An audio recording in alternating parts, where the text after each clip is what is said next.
Sponsored by Food City. Welcome into week number 7 of Friday Night Rivals. Tonight, we have a game that's been circled on the calendar for many people for almost a year now. It's a rematch of the region championship game from last year between Rye Cove and Eastside. This year, the Spartans are 6-0 for the first time in school history and are right where they want to be heading into tonight's monster matchup. I think we've came out and we've executed like we wanted to get to this point, and we're playing pretty good football right now, but you know, this one's the ultimate test, so we'll see how it comes after this one. Why do you say this is the ultimate test? I just think it's two of the better programs in Southwest Virginia in 1A, and you know, their community support them. They got a really good football team. They're well coached, and you know, we like to think we're in the same boat, and it ought to be just a great atmosphere and a good football game. This is a game that has been circled on many people's calendars since the schedule came out, a rematch of last year's region championship game. How much has your team been looking forward to October 10th? If we didn't take care of business coming to this point, this game wouldn't have been as big as it is, and I know they're probably in the same boat. You know, if we'd have been looking all season towards Rye Cove, then you know, we wouldn't have done justice and everything else in the other games that we were playing. So, you know, we just took each game at a time, and after Friday night, when we woke up Saturday morning, it was time to start focusing on this one. You did have some teams earlier in your schedule that did test you. I mean, you had a narrow win against Rural Retreat at Chilhowie, pushed you for 4 quarters. What did you learn about your team in those 2 games specifically? Especially the Rural Retreat game that, you know, up until this point, this group of juniors, we haven't been able to pull out those close games like that. And I thought, you know, for us to be able to pull that out in those last seconds and be able to come out with a win on the road against a really good football team kind of gave us the confidence that we can do that if we need to. And, you know, Chilhowie, both of them were 2 of the best teams in the HOGO, and that's why we put them on the schedule to try to get those early tests. And I think it gave us that, and it gave us things that we needed to work on and fix moving forward, and that's what we've been concentrating on. You told me in the offseason that after losing to Rye Cove in the playoffs last year, the guys want to be back on that Monday to get in the weight room, get ready for next season. What did it tell you about this group, how they wanted to respond, also their determination to have a different ending this season? I think just the fact that they didn't want any days off, and they were just pushing to be even better than last year, which was one of the best years in school history. But, you know, that wasn't good enough for them. They want to be more successful than that, and they want to reach their goals and their certain aspects that they want to do. But I think it all starts with our leadership of our junior group. You know, they've been together and best friends since they were yay high. And the closeness and the cohesion of that group and the chemistry that they have, and they push each other, they hold each other accountable, and then that trickles down to the younger ones. And it's been great to see. And as a coach, when you're not having to be the motivator and the reason they're doing things, and they hold each other accountable, that helps a lot. What do you see from Rye Cove this year? I don't know how losing a player like the caliber of Landon Lane, but you know, they may be better than they were last year. Up front, they're really good. They're really big. You know, the Rollins and Roach Hodge kid are workhorses on offense and defense, and that Barnett kid has emerged as one of the most electric players in Southwest Virginia for 1A. So they're a really good football team. I think they're very similar to us. They have a really good defense, and they want to control the line of scrimmage on offense and, you know, just kind of work the clock and be really physical and grind it out. And you know, they're well coached. They're never out of position. They're always where they need to be. So you know, it's kind of cliche, but until somebody in 1D beats them, they're the top dog, and they've earned that right. So right now, everybody's chasing them. Give me 1 or 2 keys for you guys that we have to do this to get a win on Friday. I think we have to offensively, we have to stay in front of the sticks and not turn the ball over. That was kind of what got us in the playoff game. I think we turned it over 4 times. So we got to protect the football. And defensively, we've got to get them behind the sticks and create a few turnovers. But the game's going to be won up front between the 2 line of scrimmages, and whoever can do that and not turn the ball over, I think has a great shot to pull this out. Eastside High School has been open for a little over a decade. Is it fair to say this is the biggest home game in the history of Eastside High School? I'd have to say it's by far the biggest home game. You know, it's 2 great communities that support their programs, and you know, anytime you go to their place, it's packed out. Ours is packed out. Both teams travel well, and I'd say there's going to be people coming out of the woods for this one. It's going to be a packed house, and people better get here early, and hopefully the game's just as good on the field. Coming up next, I sit down with Rye Cove head coach Gary Collier ahead of his team's big showdown with the Spartans.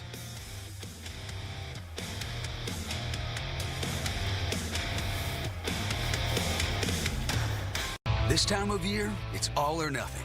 And your Toyota dealer has all you need to pull you through the rain, snow, and mud that's headed our way, including more all-wheel drive choices than anyone else. Like the adventurous Toyota RAV4. It's been America's best-selling SUV for the past 8 years. Now with 4.75 APR financing. Or lease a new 25 RAV4 from just $309 a month. Get all you need at your Toyota dealer now. Toyota, let's go places. I know you're super busy right now, but I ordered some ribeyes and a few other things for curbside pickup at Food City. Can you grab it on your way home? Sure thing, hon. Gotta run. Wait, did you get some of those twice baked potatoes? Okay, love ya. Really gotta run. Got a lot going on? Let the professional shoppers do the work for you. Just set a pickup time and your groceries will be ready. Try curbside pickup at Food City today. Oh, sorry. We need dog food, too. You've worked hard to build your career, your reputation, and your life. But one accusation, one moment, can put it all in jeopardy. At Spivey King & Spivey, we defend professionals, business owners, and high-profile clients facing serious charges. We protect more than your freedom, we protect your future. Scan the QR code and add Spivey King & Spivey to your phone. You'll have the peace of mind knowing that if the unthinkable happens, your defense team is just one tap away. Spivey King & Spivey. For 48 years running, Ford F-Series has been the best line of trucks for your line of work. And right now at your local Ford store, getting huge savings on our entire lineup of built Ford Tough trucks is no work at all. For a limited time, get a new 2025 Ford F-150 STX with $3,900 for $60 plus $2,500 total cash. Make your money work harder and test drive an F-Series today at your local Ford store, where there's always more in store. Rye Cove is the reigning champions of Region 1D, and the Eagles show no signs of wanting to give that title up in 2025. Rye Cove off to a 5-1 start. Their only loss came to a Class 3 school in their opener. I asked head coach Gary Collier to assess how his team has played so far this season. We're improving each week, and that's, as a coach, that's what we want to do. Started week 0 with a good AAA team and learned a lot from that game, and we still stay on, 1 week at a time. So we've run off 5 straight. We're healthy, and that's all good stuff. Last year, of course, you had Landon as senior quarterback. You lose him. How is this team different from a year ago? Anytime you lose the state player of the year, any team's going to suffer a little bit. But our quarterbacks has worked hard. We just shifted a lot of our offensive stuff and defensive stuff to other players. When you got Will Rollins and Carter Roach Hodge and Cole Barnett and those type of players in the backfield. And we didn't lose a lot up front. We lost a couple of key players, but we replaced those. So we just give the ball to somebody else. Is kind of what we did. But Jacob Jesse, our quarterback now, is learning each week, getting better each week. So, and that's what we got to do. We want to be playing our best football come playoff time. Obviously, there's no secret. What you guys want to do is run the football. What does that say about your team when the defense knows what's coming, but you guys still able to execute at a high level? We talk about that. We joke about it earlier in the year that we want to be a team that walks to the line of scrimmage and tells the defense, here we come. And we do a lot of stuff in practice. Sometimes it's 11 on 14, just trying to, find a different player in a different hole, and that kind of, how other teams are going to adjust to what we're doing. So, yeah, it lets us know where we're at up front and what we're doing. But, our schemes has got to change each week because people pick up on our tendencies and that kind of thing. So we'll throw another player or two in that kind of distracts that. And, we're excited about this game this week, too. I know last year when we talked to you, it was like just kind of a feel-good looking back of, oh, hey, remember you guys didn't have a program. You were so low here. I feel like that's kind of gone now, and it's like you said every year you wanted to take another step, and you did. Region championship, you won that last year, then you get to the semifinals. So, I mean, this year the next step is Salem. We don't talk about it. We don't try to look ahead, but that is our goal. Everybody knows that. We want to improve every year. The only way we can improve from last year has been playing for the state title. That's our goal. But if we start looking ahead to those type of things, you know, we got to win week by week, and somebody will slip up on us, Eastside, Chilhowie, or somebody like that will beat us. So we don't look ahead on it, but yeah, that's our ultimate goal. We want to be playing for a state title. Last year, you guys had it very clear you were chasing Honaker. They were the region champs. Now I feel like this year, Eastside is what you guys were last year. You beat them twice last year. They have you circled. Is that something you have to remind your team, like, hey, this was us last year, so you know how hungry they're going to be? Yeah, we've talked about that, and I've told the kids that they're identical. You know, we lost to Honaker twice. They lost to us twice last year. So, you know, I'm sure their goal is to be the region champions this year. So, yeah, we remind them of that. They're hungry. We were hungry. We succeeded. So we just got to stop them from succeeding. Is it different, though, like when you were chasing something and now you're the one being chased? Well, it is a little different for us. Well, the last couple of years, you know, we usually been the favorite, picked to win the district, that type of stuff. But there's nothing wrong with being the underdog here. Everybody's talked about what Eastside had coming back, and I think the preseason polls picked them to win the district. So, you know, that's just fuel for us. And, you know, we filed that away, but now it's here. So we don't have to file anything. You know, after Friday's win, you know, we enjoyed that over the weekend, but today it's time to go to work on, it's all about Eastside this week. No matter what happens this Friday night, to get to where you ultimately want to go, you probably are going to have to maybe see them again. Is that something you also kind of file away, that this may be round one just like it was last year? Yeah, we fully expect that. You know, all depending on, it may not be the regional finals, just things how people get seeded. But the big thing there is we just want to keep playing hard each week to get the #1 seed. Because, you know, it's a difference. We got to go there now. If we play them again, I would love for it to be here at the Nest. What will be some keys for you guys to get a win? Take care of the football, tackle well, fundamentals. You know, things you hear all the time, how good teams do. We've been very fortunate. We've worked hard on that stuff. We've not laid the ball on the ground much at all, and just play hard for 4 quarters.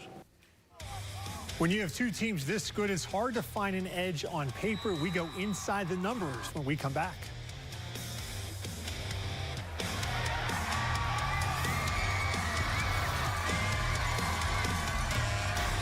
Hardee's Original Bag is back, now with even more full-size sandwiches to choose from. The new spicy chicken sandwich, hot ham and cheese, hand-breaded chicken tender wrap, or charbroiled double cheeseburger. Mix and match any two with fries and a drink, just $5.99.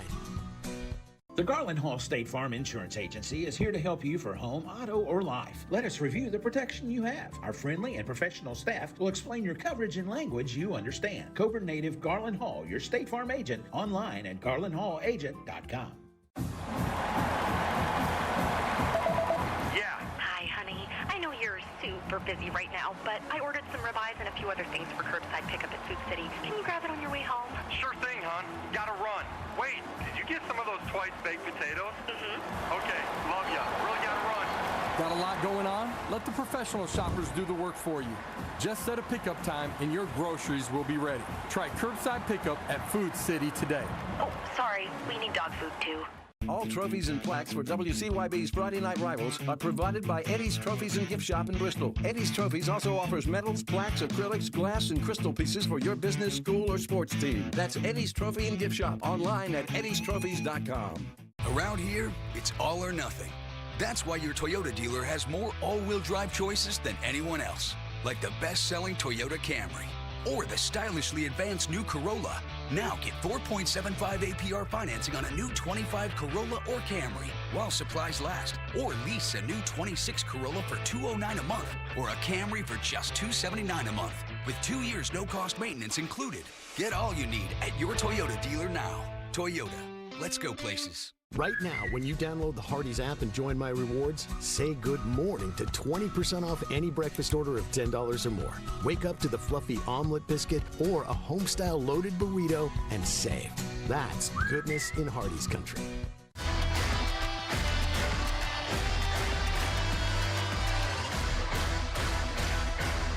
Toyota's Friday Night Rivals pregame show is sponsored by Food City. It's time to go inside the numbers on tonight's matchup between Rye Cove and Eastside. Rye Cove 5-1, Eastside 6-0. Both teams scoring a lot of points this year. Rye Cove averaging 44 points a game, Eastside 42 a game. On defense, Rye Cove giving up 17 points a game, Eastside only allowing 8 points per game. Rye Cove has 2 shutouts this year. Eastside has 4. Rye Cove, though, has won the last 5 games in this series, and 2 of those wins have come in playoff games. Up next, Heather Williams and Steve Wilmuth make their predictions for some of the top games of the week in Prep Picks. Around here, it's all or nothing. And Toyota has more all-wheel drive choices than anyone else, like the stylishly advanced Corolla. Get 4.75 APR financing on 25 Corollas, or lease a 26 for $209 a month. Toyota, let's go places. Yeah. Glad we got Jersey Mike's for the game. Wait, does our mascot look like Danny DeVito to you? Yeah, it does. That doesn't matter. This is a commercial for Jersey Mike's, where the subs matter most. Freshly sliced right in front of you. That's what they're all about. You on the cheer squad? And up to see Daisy. Yeah! Ooh. Oh, don't worry about me. Focus on those subs. Where the subs matter most. It's a Jersey Mike's thing. A sub above. Yeah. Hi, honey. I know you're super busy right now, but I ordered some ribeyes and a few other things for curbside pickup at Food City. Can you grab it on your way home? Sure thing, hon. Gotta run. Wait, did you get some of those twice-baked potatoes? Mm-hmm. Okay, love ya. Really gotta run. Got a lot going on? Let the professional shoppers do the work for you. Just set a pickup time and your groceries will be ready. Try curbside pickup at Food City today. Oh, sorry. We need dog food, too. We'll never forget where we were, who we lost, how we changed. Helene left its scars, no doubt, but it also showed us just how resilient we are. True strength is being honest with yourself, asking for help when you need it, realizing it's okay to not feel okay. If you're still searching for stability, living with the mental health effects of the storm, help is out there. Call or text 988. The Rye Cove Eagles versus the Eastside Spartans are Toyota's Friday night rivals, October 10th on the Tri-City CW. Toyota's Friday Night Rivals, presented by Local 538 Union Hall and Training Center.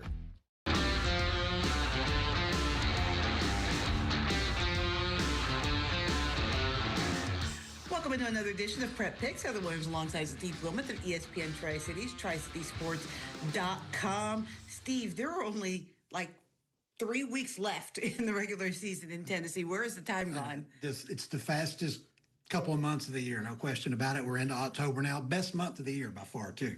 Yeah, so let's go ahead and get rolling with Volunteer. I mean, what can you say about Volunteer? They've been incredible. I know there's a lot of new faces on the team, but really incredible turnaround there. They are on the road at Chucky Doak. Well, one of those new, one of those new faces is quarterback Lincoln Wilson, who's thrown for 1,300 yards and 15 touchdowns this year. Had 400 yards and 4 touchdowns in a win over Northview Academy, our friends here early in the program for sure.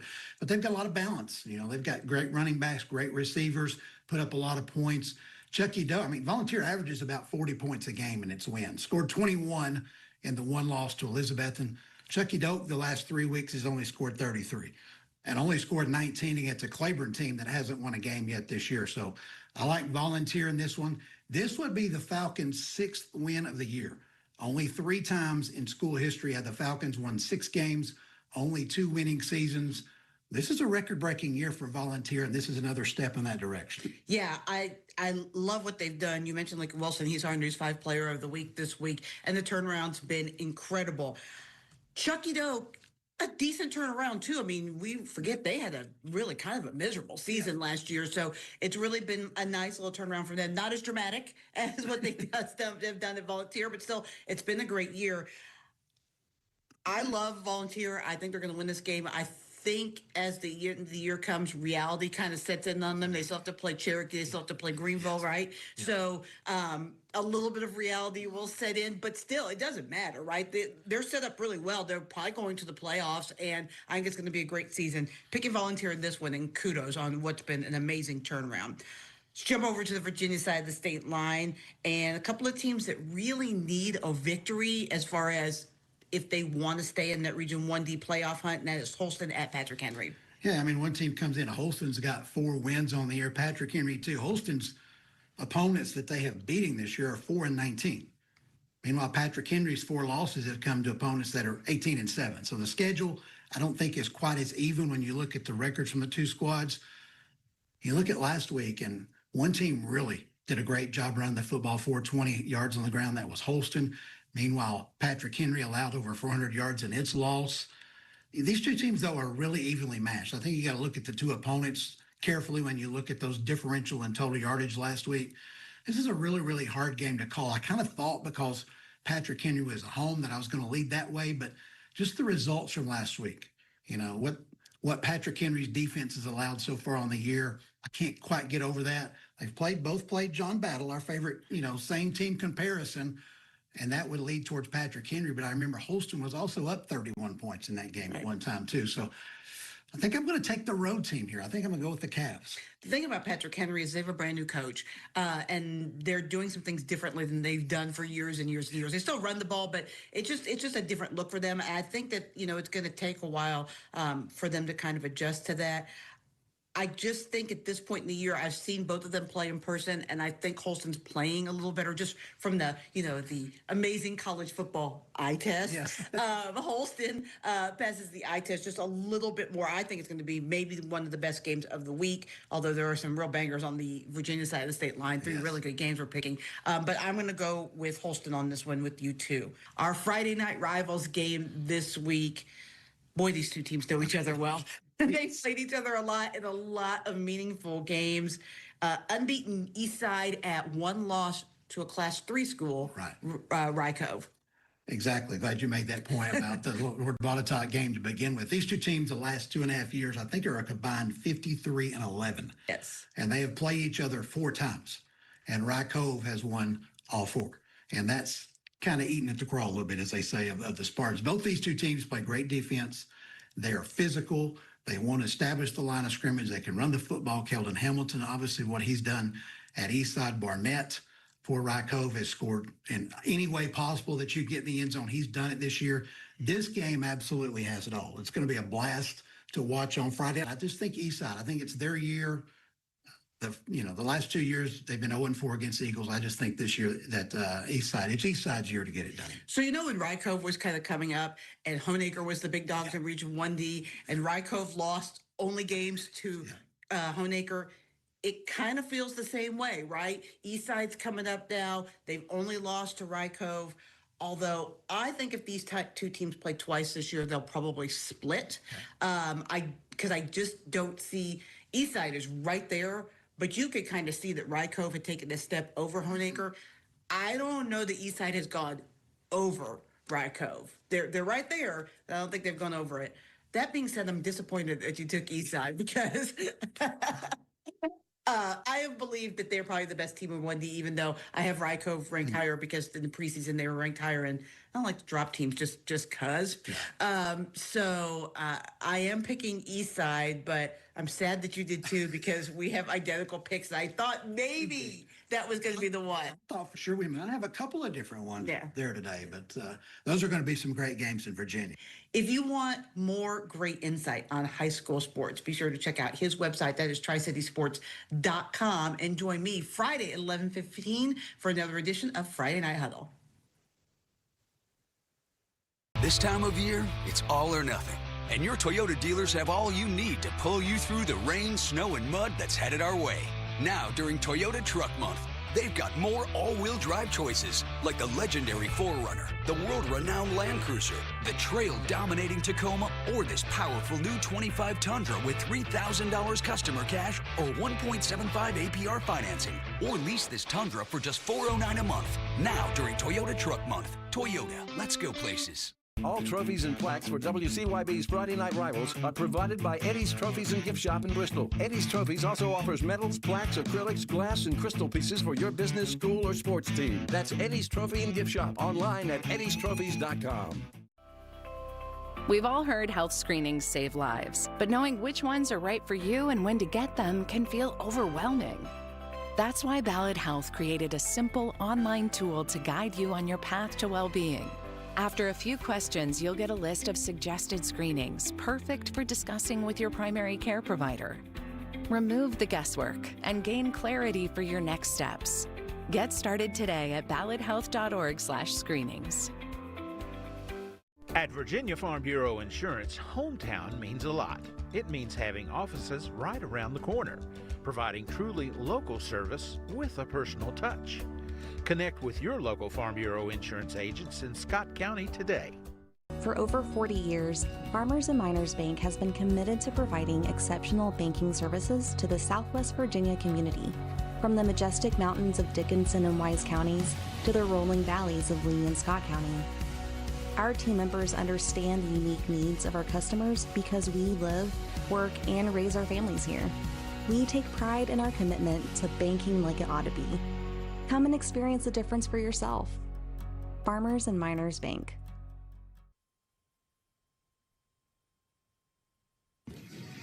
Welcome to Coburn, Virginia, Rye Cove, Eastside, a game that's been circled on the calendar for almost a year now, a rematch of the Region 1D Championship game from last season. So happy to be here tonight for this game in Southwest Virginia. Let's start with our key players tonight, Coach, with Rye Cove. Yeah, first for Rye Cove, we have number 20 there, Cole Barnett. He's a junior.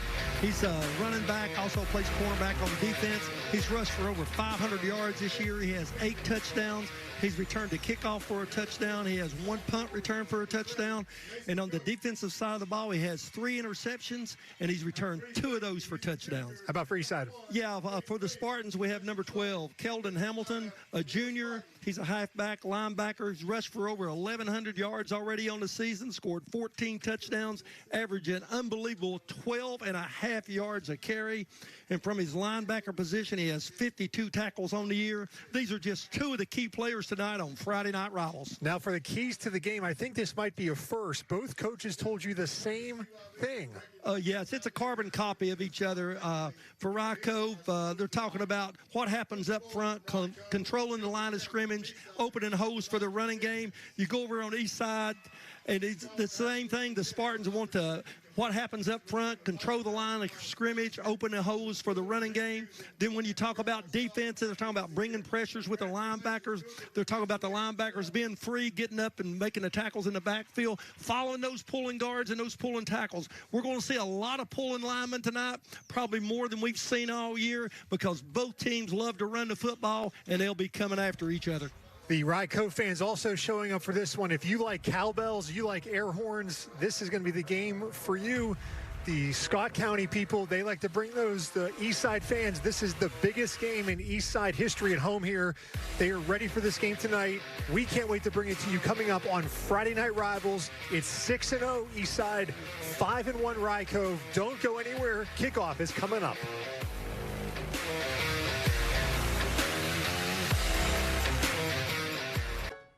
Looking for something tasty under $3? McValue was made for you. Whatever you're craving, however you crave it, McD comes through. Get your favorites for under $3 on the McValue menu. Ba-da-ba-ba-ba. Hi, I'm Bo Phillips here at Morgan McClure Chevrolet GMC in Castlewood, Virginia. We have a huge selection of new and used GMCs and Chevrolets. I invite all my friends to come and see me here. No dock fees, no processing fees. You'll be glad you did.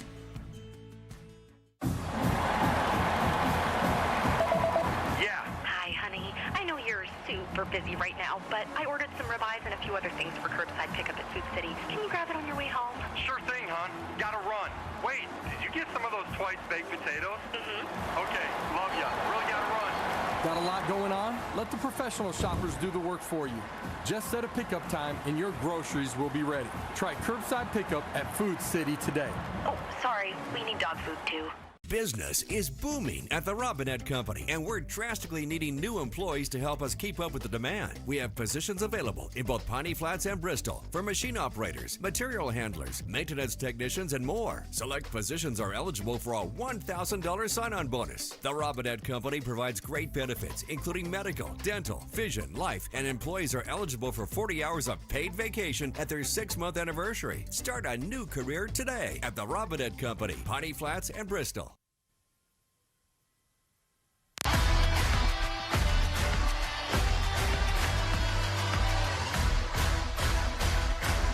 Toyota's Friday Night Rivals, presented by Local 538 Union Hall and Training Center. Here come the Spartans making their way through the stands. Then they made their way onto the field. This one, the cowbells are out. The Eastside in all black tonight. They're ready to go. for this big home game here at Carnell McConnell Stadium. As you see, Rye Cove Eastside so happy to be here with you tonight. Time now for tonight's coin toss.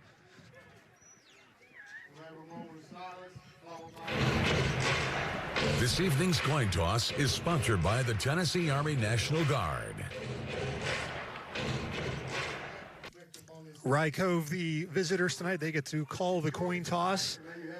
Eastside won the toss, and they decided to defer to the second half. So Rye Cove will receive the opening kickoff. Time now for the national anthem. And now, our national anthem.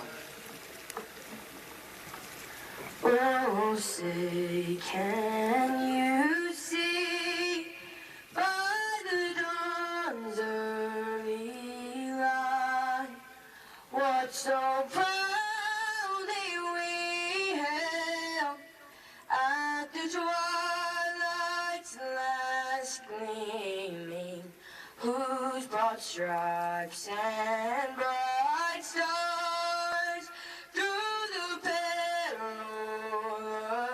fight o'er the ramparts we watched were so gallantly streaming, and the rockets breaking, the bombs bursting in air, gave proof through the night that our flag was still there.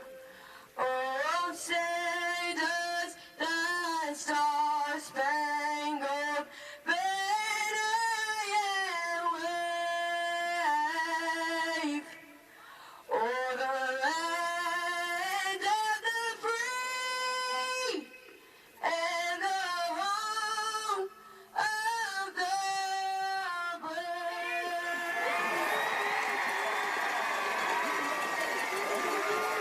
High-five drone brought to you by Steve Huff Plumbing, Heating and Air, flying high above Great Coburn, job. Virginia at Eastside High School. That's the weather for tonight. It is a beautiful night for high school football, 60 degrees. That will be dropping throughout the game, of course. But we are so excited for this game. And, Coach, people lined up, started at 2 o'clock this afternoon. Eastside fans were here 5 hours before the game tonight. Yeah, the east side, it's packed. It's blackout night here in Coburn, Virginia, and you can see the fans, they're excited. The cheerleaders are excited. The players are ready to get going. And over on the other side, the visiting Rye Cove, all dressed in white tonight, so it'll be easy to tell the two teams apart. No contrasting colors out there tonight. I mean, it's easy to see. We're going to have one heck of a football game here in Coburn. I talked to the principal at Eastside, Matthew Hamilton, of course, head coach Mike Rhodes. Both told me this is the biggest game in Eastside history here at home. This school opened in 2011. 14 years, this is their biggest game they played here at this stadium is Eastside. Well, yeah, this is for the district championship right here. And it's also pretty much Region 1, Region D playoffs, number 1 seed. This is it tonight, and we're getting ready for the kickoff right now. Eastside, again, they won the toss. They deferred to the second half, so Chase Williams will get us underway here, and we are so happy to be here tonight. A little squib kick on the ground. Rye Cove's going to have good field position out across the 35, 40-yard line. Down outside the 40-yard line will be Rye Cove. That was Aiden Rose, the freshman, on the return. Yeah, and you could see a great wedge block in there. They just let the ball go by. He was able to pick it up, wedge block, and he got up out past the 40-yard line. Like you said, great field position, so the Eagles are ready to start right now. Rye Cove led by their senior quarterback, Jacob Jesse. Of course, Landon Lane was the state player of the year last year in Class 1 for Rye Cove at quarterback, so had to replace him. Jesse is the man under center for Rye Cove, and expect a lot of running plays by Rye Cove. Only attempted 19 passes on the season. Cole Barnett going to get the first play out across the 45 for a gain of 5 yards. Here's the offense for Rye Cove, and Coach, you have Barnett, Roach Hodge, and Rollins are the three guys that are going to carry the ball. Yeah, and those three guys are going to block for each other as well, whether it's a sweep right, just like on that first play, the guards are pulling, the backs are leading, the quarterback's out, or if it's going the other way, they're going to be blocking for each other, and Rollins is going to be carrying the ball. Jesse hadn't thrown a lot of passes this year, but we might see him loosen up that arm tonight on some play action. And then keep an eye Lawson, the right tackle, the junior 6'6", 297. He's getting some Division I offers from Power 4 schools. This time it's going to be back the other way. It's going to be Carter Roach Hodge trying to make something out of nothing, and he does a good job turning a negative into a small gain. Yeah, excellent defense at the point of attack. They stopped it up. It's what the coach was talking about, getting those linemen upfield, linebackers filling so they can make the tackles. Nothing there. Reversed the field, was able to pick up a couple positive yards. So it's third and manageable here, whether it's a run or a pass. Here's that Eastside defense. They have 4 shutouts in 6 games, and they have not given up a point at home this season. They've only played 2 games, but they have 2 shutouts. And you're going to hear us mention Hamilton a lot tonight. Both of those linebackers in the middle, last name Hamilton, 12 and 13. Also, the defensive ends, they're tough. They'll be coming up field and stopping the run game. 3rd and 3 for Rye Cove. It's going to be up the middle, a little dive action. It's going to be close. That was Will Rollins. Looks to be just a hair short. It's going to be 4th and inches. Yeah, we have 2 different marks by the official. One had a little further, but neither one of them had a first down. I think they got it correct there where his knee went down. Now it's going to be 4th. They did move the ball back a little bit, like you said. Now it's going to be 4th and a full yard for Rye Cove. This ball's at the Eastside 49-yard line. Certainly, they're going to rely on that big offensive line here. Go for it. There's Gary Collier, head coach of Rye Cove. His 4th season, a tremendous job. He is 38-7 at Rye Cove. Yeah, and this is the big play right to starting off the bat here in the first quarter. First 4th down of the game. See a 6-man line there. Everybody's coming. It's going to be a toss to Barnett. He strings it outside. He gets brought down for a loss. The Eastside defense forces a turnover on downs. What a big play there by Broxton Freeman. Yeah, Freeman came up there from his corner position there, making sure that nobody got around his side, was able to make the tackle. You can see it right here. Just an outstanding play. Fights off the block. He's down. It'll be first down going the other way for the Spartans. That Eastside defense, again, I mentioned, they have 4 shutouts in 6 games. They make the first big play of this game to force a turnover on downs, and this sets the Eastside offense up on Rye Cove side of the field. Exactly, and you know, when you're talking about shutouts there, and that example right there why they've got shutouts. Short yardage situation, they changed their defense, and it paid off. Eastside quarterback is Landon Pinnell, the sophomore. He's under centered his first play. It's going to be a toss to Keldon Hamilton, the superstar running back, and he gets brought down by Carter Roach Hodge. Here's that Eastside offense on the season. Eastside is averaging 44 points a game. Yeah, in the middle there, you're going to see Rollins, number 4, and Roach Hodge there, number 9. They're going to make a lot of plays tonight. Excellent defense right then. The defensive end came up there, 52. Bishop turned it back inside. Linebacker comes up and makes the tackle. Short gain on first down, and we get some movement by Eastside. That'll back them up 5 yards. And if you look at that defense right now, there's not a safety in the middle of the field. Dead ball, false start. Offense number 54. Be a 5-yard penalty. Replay, 2nd down. That was Chris Davis, our referee for this evening. If it's a big game in Southwest Virginia, chances are Mr. Davis will be involved. Here's the Rye Cove defense. The Eagles, they have 2 shutouts on the season in their 6 games, just giving up 17 points a game, and Cole Barnett is the one to watch for in the secondary if Eastside throws it. Yeah, you can see right now it's man-to-man coverage out here on the outside. They're showing pressure right up the middle. It's going to be a handoff to Hamilton, and he's going nowhere. Rye Cove is keyed in on number 12. Yeah, number 12, he's usually the ball carrier. They're right there with him tonight. You can see the whole defensive line moved about a yard deep into the backfield. They pulled both linemen. The linemen's up there. The linebackers are up there. Man-to-man in the secondary. Unusual defense. Nobody is over 5 yards deep. There's no safety in the middle of the field. Or, you know, cover 2 safeties. They're up there. 3rd and 16 for Eastside after the penalty and a couple of short gains. Pinnell's going to throw it for the first time. He's under pressure. He's going to throw it out. It's complete to Rocky Bond. Going to be well short, though, of the first down. Gets back close to the original line of scrimmage. Well, it was a well-executed play. They had 10 guys in the box that time. The only people outside the box were the 2 defenders in the pass coverage. And you can see right here, as soon as he caught the ball, he was tackled and knocked out of bounds. So we have our second 4th down of the game. This one's going to be 4th and 9, so Eastside's going to be in punt formation. Chase Williams, who kicked off to start the game here, will be back to punt the ball. We might be getting a timeout here. We've got a little confusion there with the punting team, changing things around.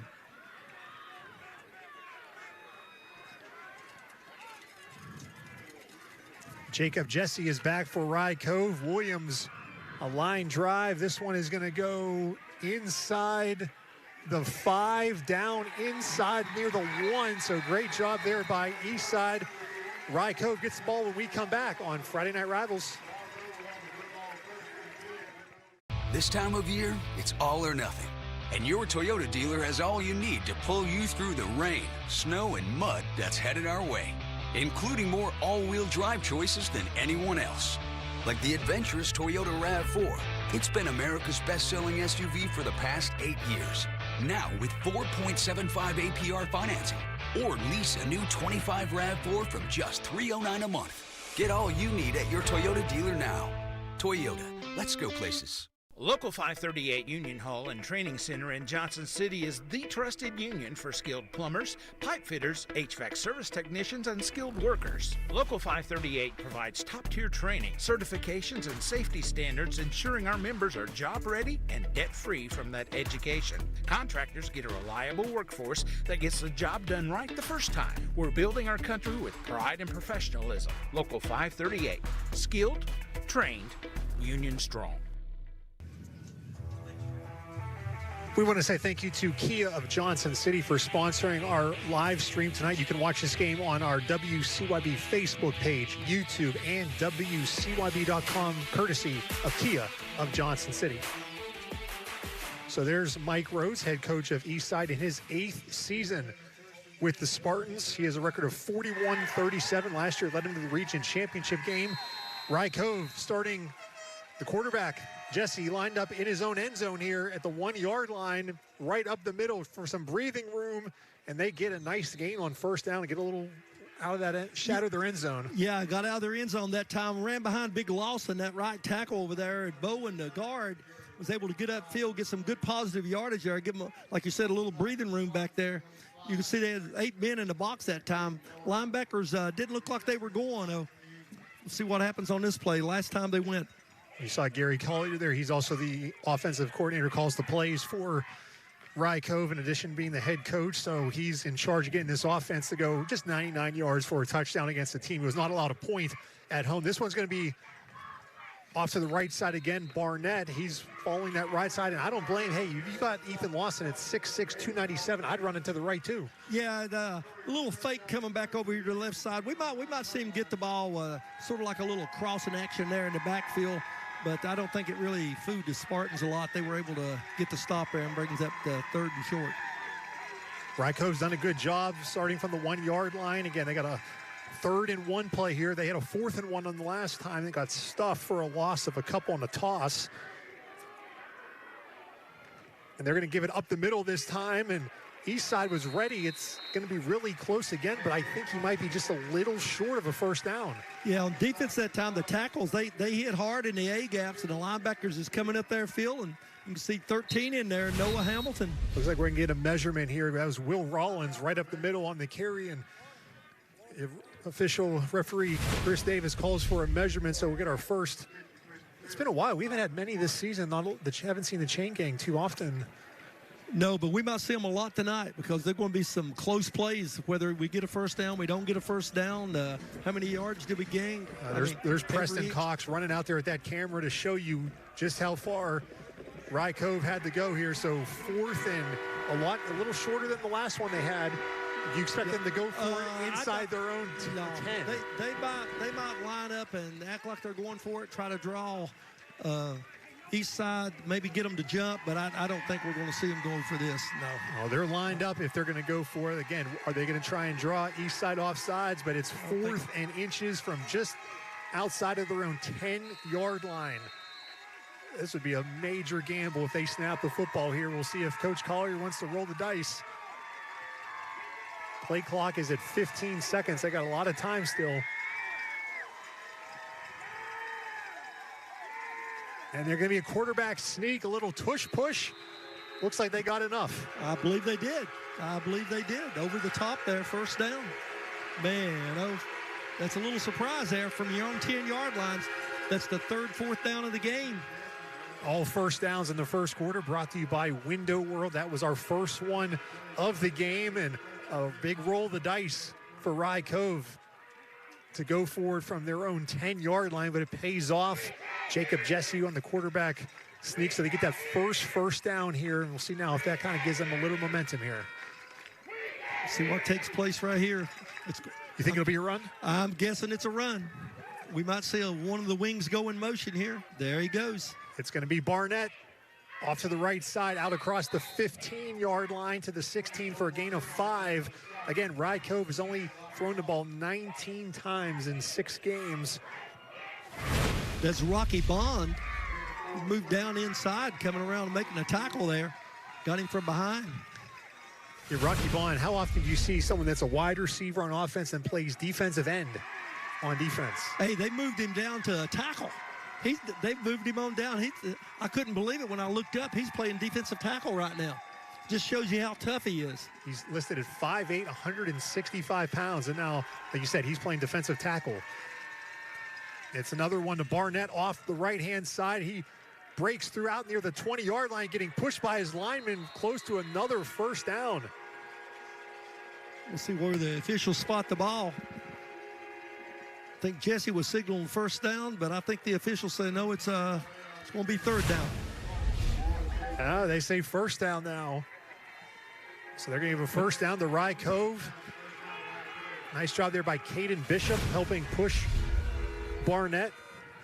Window World first down, and Cole Barnett's been getting a lion's share of the work so far for Rye Cove. Well, yeah, he's their big running back, but I'm thinking we might see somebody else. We might see a little reverse here in a minute.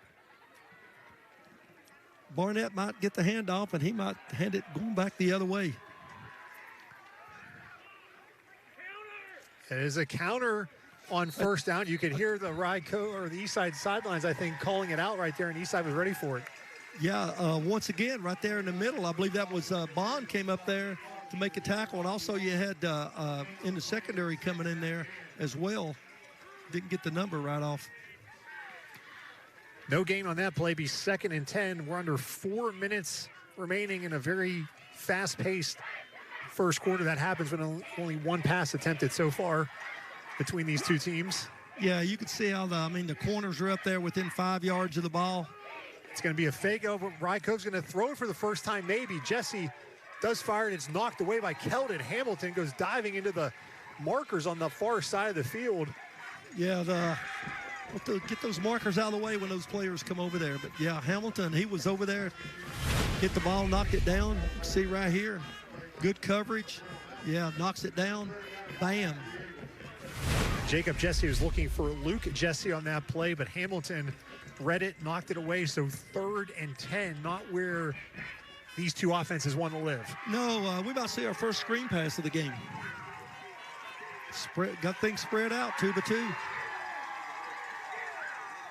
Jesse, and there it is. Oh, it's intercepted. He threw it right to the defensive lineman, but does a good job breaking that up. And that's Landry Carrico with the interception for Eastside, and the Spartans defense makes another big play. Yeah, that's a defensive tackle there, number 72. Like you said, Carrico coming up. He just didn't rush, just went out with the blockers, got the ball through to him right in his hands. We'll look at it right here. You can see coming upfield just a tad, he stops. Yeah, you can see coming right back inside, had that little screen pass coming back to the middle. And give it to Jacob Jesse, though, for making the tackle. He saved the touchdown because he was the only white jersey anywhere near that ball. Hey, really smart play by Jesse. So Eastside's offense now inside the red zone. They're going to give it to Hamilton on first down, and he is going nowhere. Rye Cove, you think they made it their mission. Number 12 is not going to beat us running the football. I think you're exactly right. Hey, we're keying on him tonight. We might see, they might use him for a fake here in a minute, and quarterback keeps the ball, and we'll watch Padel run around the outside. Keldon Hamilton averaging 189 yards rushing a game. They played 6 games for Eastside. Half of them he's run for 200 yards, and a lot of games he hasn't played in the second half at all. Oh, no, and was averaging 12.5 yards a carry coming in for all those rushes. No gain on first down, 2nd and 10. Pinnell's going to throw it across the middle, overshoots his intended target. He had Chase Williams open. Oh, yeah, he did. His little pick play looked like over there on the outside. You can see the defense running into each other here. Came open right there on the post pattern. It's like, oh, man, I would love to have this one back. Yeah. That's one they probably hit 99 out of 100 in practice. Exactly. And Williams, he's one of the leading receivers. He's got 2 touchdown passes on the year. I might say 2 touchdown catches on the year. Pinnell's been the thrower. 3rd and 10. So we can see another crossing route here. From the 13-yard line. Ball's on the ground here, and Pinnell's going to get thrown down for a loss by Luke Jesse. Yeah, see, he's bringing the house that time. Man-to-man coverage on the outside. Now, if you're Eastside, you got to go for it now. I mean, it's 4th down, but unless I don't think they can kick a field goal from here. I was going to say, how good's the kicker? We're going to see an offensive play here. I mean, 4th and 15. The ball is at the 18. They can get a first down at the 3, so they don't need to go to the end zone here, but they have to get at least to the 3-yard line. Eastside's running people in and out of this football game. We just had one guy come from the sideline there. Well, they got 11 on the field. 5 wide. 5 receivers, 4th and 15. Rye Cove just rushing 4 across the middle. It's caught for the touchdown. Eastside on 4th and 15. It's Chase Williams. Yeah, I believe you'll see that last shift there. They didn't. We got a couple flags that come in here. Yeah, this would be after the fact. If it's unsportsmanlike, I didn't see anybody down on the ground, so we probably don't have a late hit. He's going over to Chris Davis, asking Gary Collier when he wants it. So yeah, it's going to be against Eastside. Yeah, they'll probably. If it's 15, they might take it here on the extra point and not take it on the kickoff. But lots of times, if it's 15, you take it on the kickoff.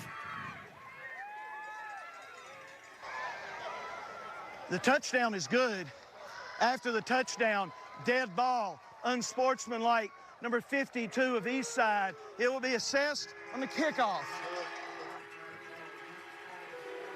4th and 15.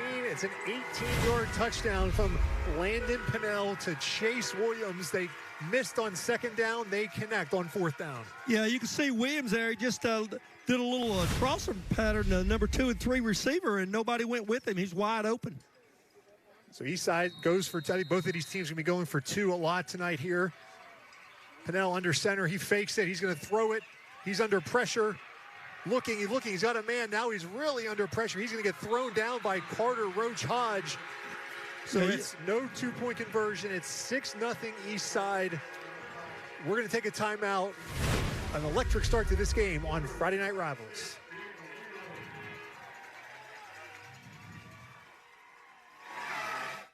You've worked hard to build your career, your reputation, and your life.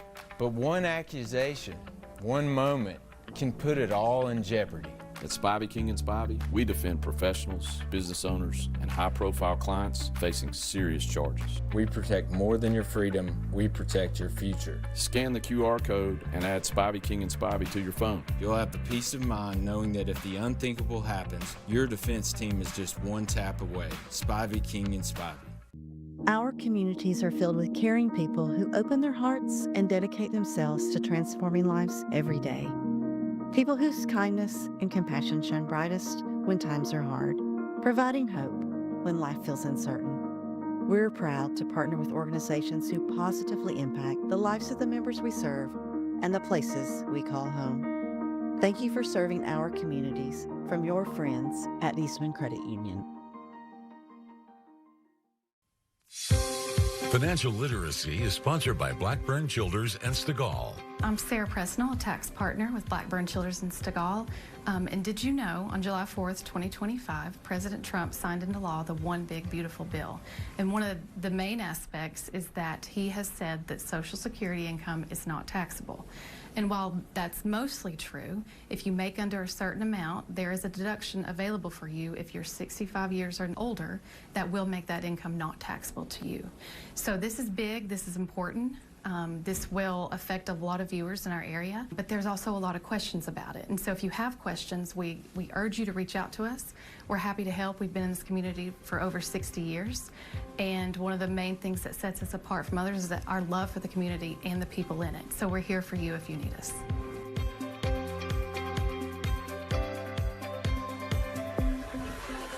The Sky 5 drone, powered by Steve Huff Plumbing, Heating and Air, flying high above Coburn, Virginia tonight. Eastside High School. Thank you to Keith Roberts, Jason Hutchinson, who man our drone all season long. The home crowd, it's a blackout on the home side tonight. They're fired up. Their team out to a 6-0 lead.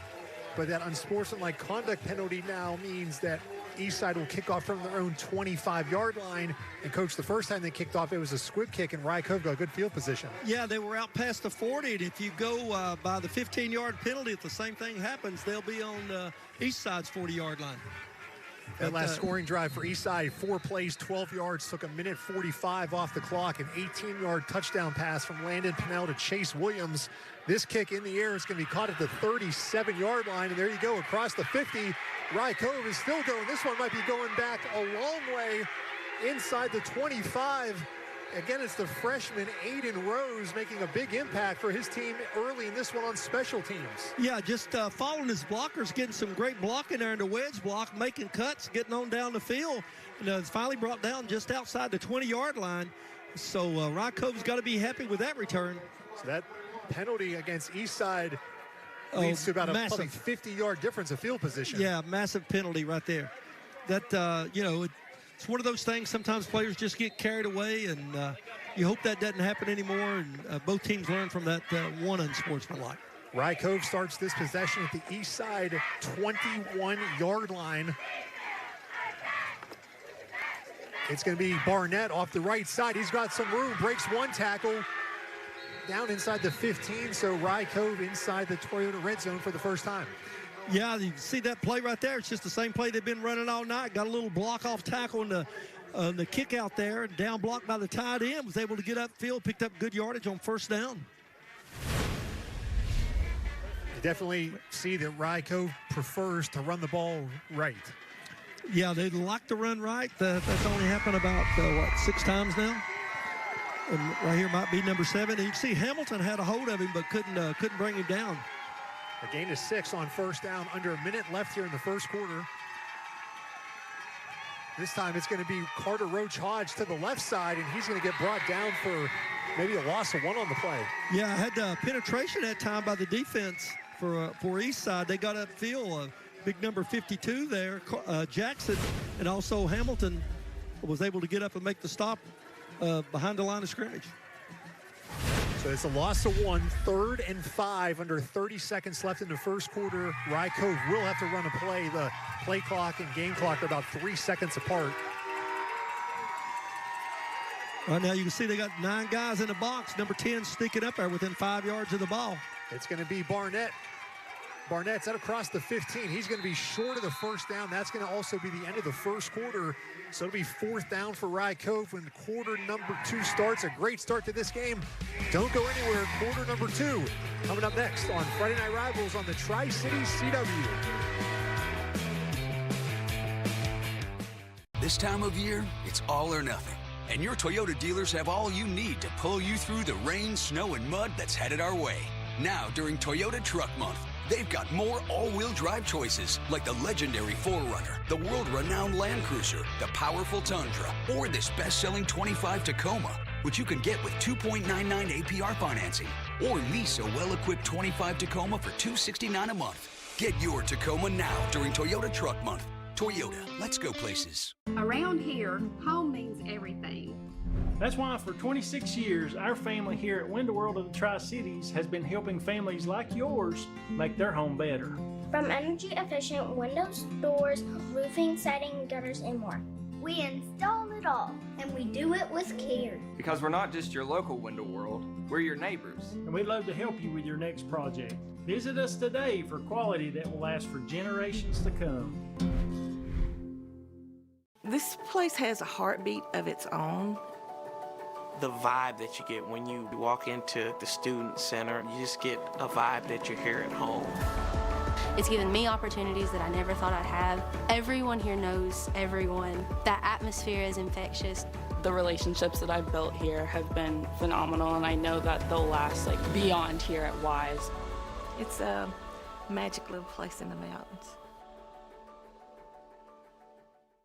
For over 60 years, Blackburn Childers and Stegall has been more than an accounting firm. We've partnered with families and businesses throughout our region to serve as a cornerstone of support.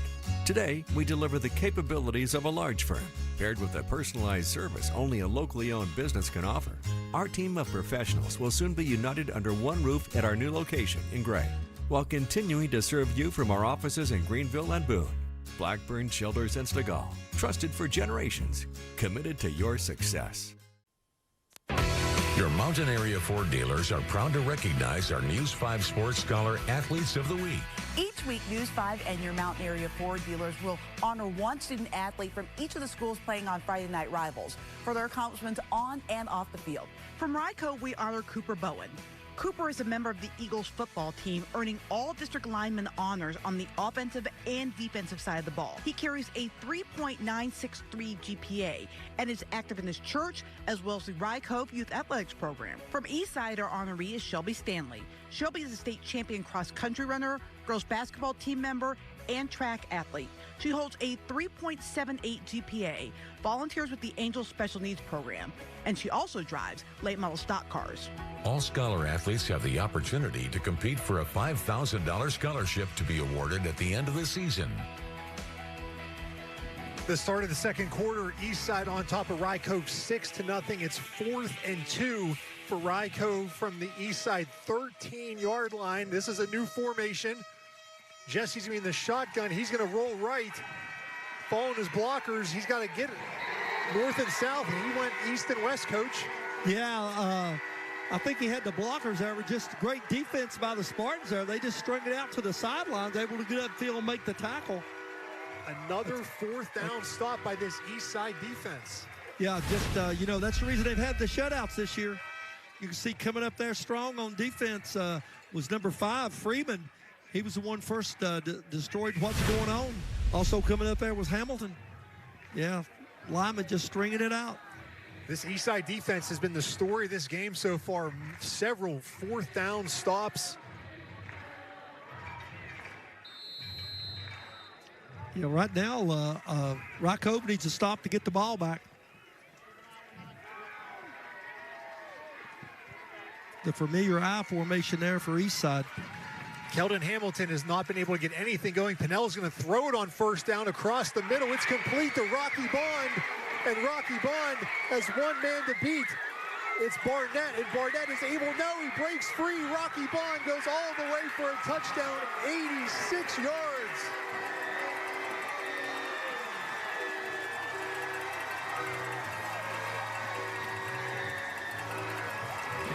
Yeah, you can look at that. It was just a post pattern there. Bond had his man beat. Barnett, you can see it right here, hits him in the middle of the field. He just turns on the jets, and then just really smart play by right here. A couple little hesitations, a little stiff arm, was able to escape. Got on down the field into the end zone. 6 more points on the board. That's sophomore to sophomore right there. Landon Pinnell to Rocky Bond for an 86-yard touchdown. Makes it 12-0. Eastside will try to make it 14-0 with a 2-point conversion. It's going to be Hamilton off the left side, and he is not going to get it. Eastside 0 for 2 on 2-point conversions, but the Spartans lead 12-0 over Rye Cove. Yeah, you can see right here coming down the middle, just beat him by a couple steps. Barnett catches up with him, and then Bond's able to get away from him and get into the end zone.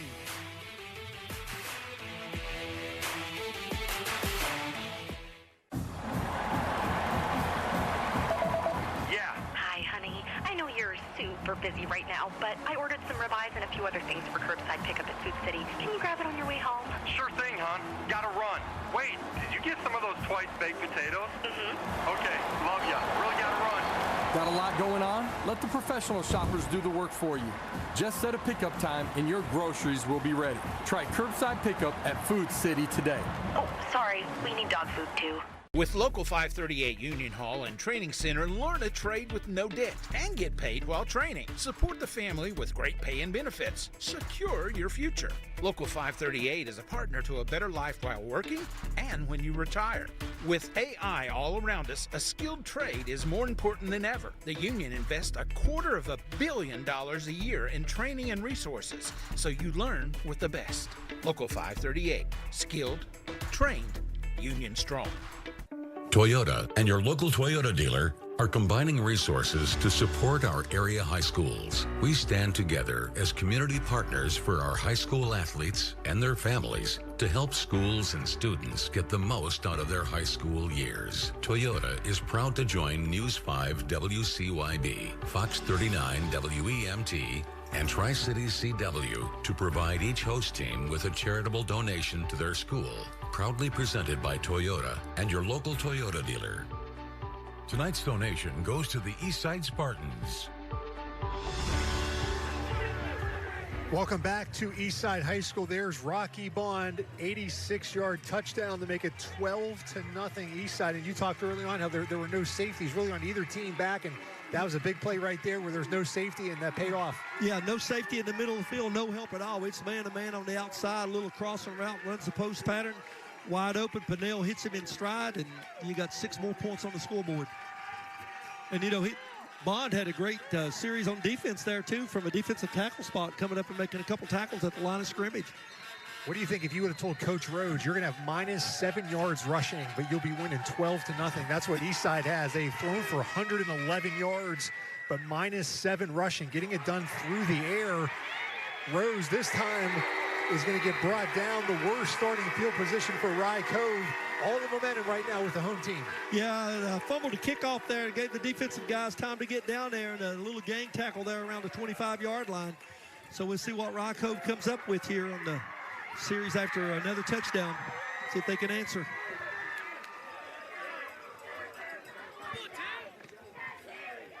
Rye Cove's offense has been stopped on a couple of 4th down and short plays in this game. That's been the difference. Eastside converted their 4th down for a touchdown on 4th and long. Rye Cove has been stopped on 2 4th and shorts. Still same formation, foot to foot in there with the lineman. Up the middle goes Will Rollins. Breaks a couple tackles for a gain of 3 out to the 28. Yeah, you notice that time there was no pulling lineman that time. It was just straight ahead blocking. Lead blocker came in from the wing, just straight hand off to the fullback. See it right here coming up. They were able to block the linebackers that time, but Freeman came from the cornerback or outside linebacker, came in there to make the tackle. Aggressive defense on both sides tonight. Getting up there. You can see there's 9 guys up there at the box. It's going to be back to Will Rollins. He breaks 1 tackle again. Nice run there by Will Rollins. It's going to set up a 3rd and we'll say 3. A 3rd and 3. Looked like Peters came up there that time. Number 15 made the tackle. That's from his safety spot. Last year, you know, Rye Cove had Landon Lane as a senior, but then all these running backs, Rollins, Roach Hodge, they were both juniors last year. And you're like, okay, well, they're going to lose the quarterback. But like all these backs coming back, and then Barnett was a sophomore last year, and he's kind of stepped into that lead role as a junior. So they are blessed with a lot of good backs here. And it's going to be Barnett on 3rd down, but he's going nowhere. It's going to be 4th and 2. He gets 1 yard on the play, so another 4th down for Rye Cove. Yeah, and if you look at this right here, once again, that was Peters coming up there. He's not respecting anybody back there in the passing game. There's nobody going downfield. He's up there helping out in the running game. Makes the tackle. Looks like Rye Cove's going to punt the ball here. Play field position, try and trust their defense. You see Keldon Hamilton scraped off there. They had 2 pulled linemen there last time. So he got up there and was in on the tackle. If you're Eastside, are your antenna up here for a possible fake? They might, but you can see Eastside, they're ready for it. They only have 3 linemen. Doesn't look like anybody's getting ready to rush right now. Rocky Bond, you just saw what he did if he gets an open space. Carter Roach Hodge is the punter. And they're going to get a penalty, looks like, for delay a game. Yeah, I think they might, just like you said, Casey, they might have been thinking about a fake that time, but you can see the corners were off about 5 yards. Linebackers are backed up. Delay a game. Rye Cove number 9, 5-yard penalty, replay, 4th down. Yeah, blamed it on the kicker. He went over and told the official, he said, hey, I can't kick it if they don't center it. 4th and 7 now. And Rocky Bond is standing near his own 35, a bad snap. Eastside was not rushing it. Good job by Roach Hodge to get it away. Not a very deep punt, goes out near midfield. We're taking a timeout here on Friday Night Rivals. At Powell Valley National Bank, we know life doesn't stop on weekends or holidays, and neither should your banking support. That's why our Help Center is here for you. Open Saturdays from 9 to 5 and Sundays from 1 to 5. We are even open on bank holidays. Need help with account questions, online banking, or debit cards? Our dedicated team is just a phone call away. Call us anytime during Help Center hours at 833-419-0338. Powell Valley National Bank, here to help when you need it most. Chevy makes America's most dependable trucks, like the rugged Colorado, the highly capable Silverado 1500, the powerful Silverado HD, and the uncompromising Silverado EV. In every Chevy truck, dependability comes standard. It's Chevy Truck Month. Well-qualified buyers can get 2.9% financing for 72 months on all Silverado 1500 models. See your Mountain Empire Chevy dealers. Welcome back to Eastside High School. Coming up, we'll have the school bus stop of the game. Remember, the law in every state requires drivers to always stop for a school bus when the stop arm is out and the red lights are flashing. Our school bus stop of the game coming up in the 4th quarter. Eastside gets the ball in Rye Cove territory again at the 48-yard line, up 12-0. It's been the passing game for Eastside. Last time it was a first down pass. We'll see here now. They're going to pass it again on first down. They're going deep again. It's Bond again. He dropped it. Rocky Bond behind Barnett. There is a penalty flag, though, back at the line of scrimmage. May not have mattered anyway. Yeah, we might have a hold here. It looked like it was in the backfield that time. But once again, safeties walked up in the running game. And so you're going to have man coverage on the outside. During the run, holding Eastside number 54 to be a 10-yard penalty. Replay, first down. Chris Davis trying to call the penalty there, and one player tosses in the ball. Yeah. And right there, you can see the ball went right through his arms. But again, it would not have mattered anyway, holding against Eastside. But I do like what Eastside is doing. Okay, Rye Cove is selling out to stop the run, so they're throwing the ball on first down. Yeah, and you notice that all the linebackers, everybody was up there with that play fake. Hamilton did an excellent job with the fake it into the line of scrimmage. Pinnell just put the ball on his hip there, step back, and hit a wide-open receiver. That holding penalty now means it's 1st and 20, and it's going to be a run on first down. Again, not much going there. Rye Cove's been all over the run. It's been the pass that has been problematic for the Eagles. Yeah, Jesse was just sitting there from his outside linebacker spot. You can see number 14. Nobody blocked him. Then he just went down and got a hold of Hamilton. A couple more guys helped out there. Roach Hodge there from the middle, number 9, the linebacker. So now it looks like it's, with that penalty, he made back a couple yards, but you still got a long ways to go, like 17. Yeah, 2nd and 17, 8.5 minutes left in the first half. It's going to be Hamilton again up the middle, breaks a couple tackles. That ball almost came out there. He did a good job holding on to it. He gets a nice gain. It's going to be 3rd and 6. Yeah, they ran a little trap play over there. That time the cornerbacks loosened up. Looked like the linebackers had loosened up a little bit. The lineman was able to get a block. He cut in behind him. Good yardage there. You can see right there, cutting up through there. Watch that football almost came out right there. Good job by Hamilton to hang on. So they turned a 1st and 20 now into 3rd and 6. Certainly they can run the ball here if they want. Warp has a lot of options for Eastside. Yeah, they're in 4-down territory. I formation once again. Rye Cove showing pressure up the middle, and we get some movement. I think it's now going to be 3rd and 11. Yeah, the receivers didn't, if it was a pass play, they didn't give away Dead the ball, play. false start. Number 6, Eastside. The 5-yard penalty. Replay, 3rd down. Just a little movement there by the fullback, Barnett. That's a big penalty because now chances are that takes away a run out of the equation. Hey, I tell you what, they've got some good receivers there. Williams on the outside and Bond on the outside. They're going to have man coverage. We'll see if Rye Cove drops a safety in the middle of the field to help out on anything deep.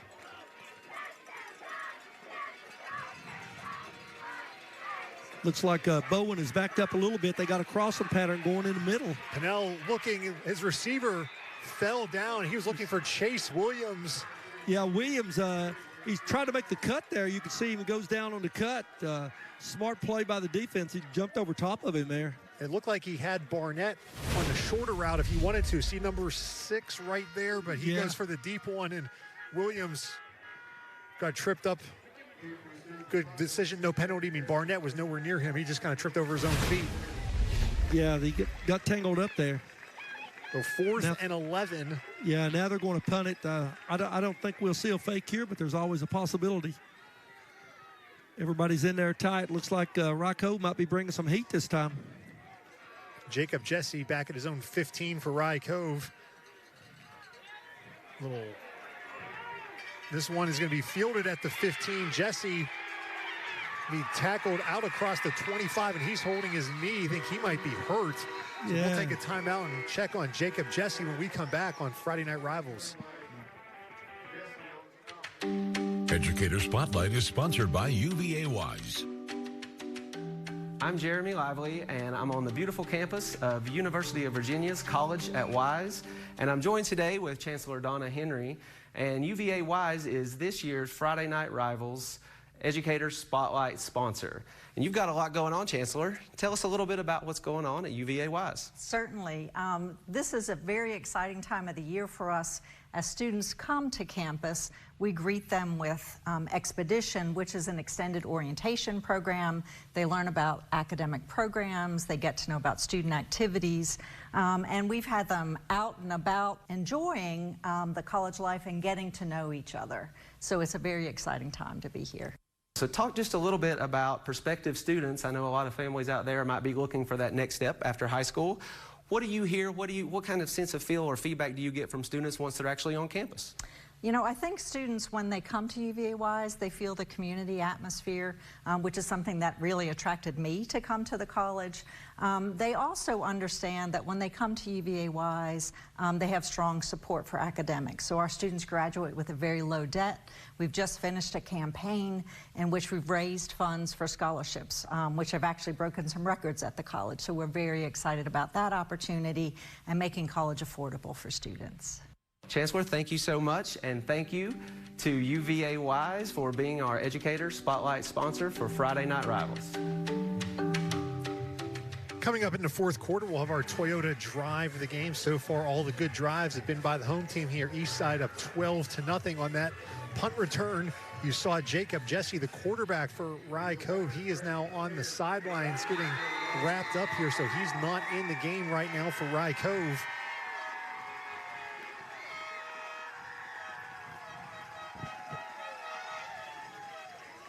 It's going to be a toss to Barnett on first down. The new quarterback is Tyler Shoup, but it doesn't matter who the quarterback is when Barnett with a nice run there out across the 40. Just really good blocking there. Peters saved a touchdown that time, coming over and making a tackle after he picked up enough yardage for a first down. It's just a sweet play right here.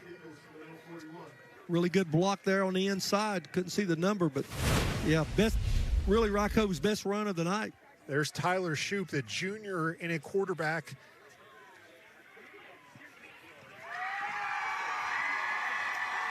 Certainly probably did not expect to be thrust into action here, but always have to be ready when you're the backup.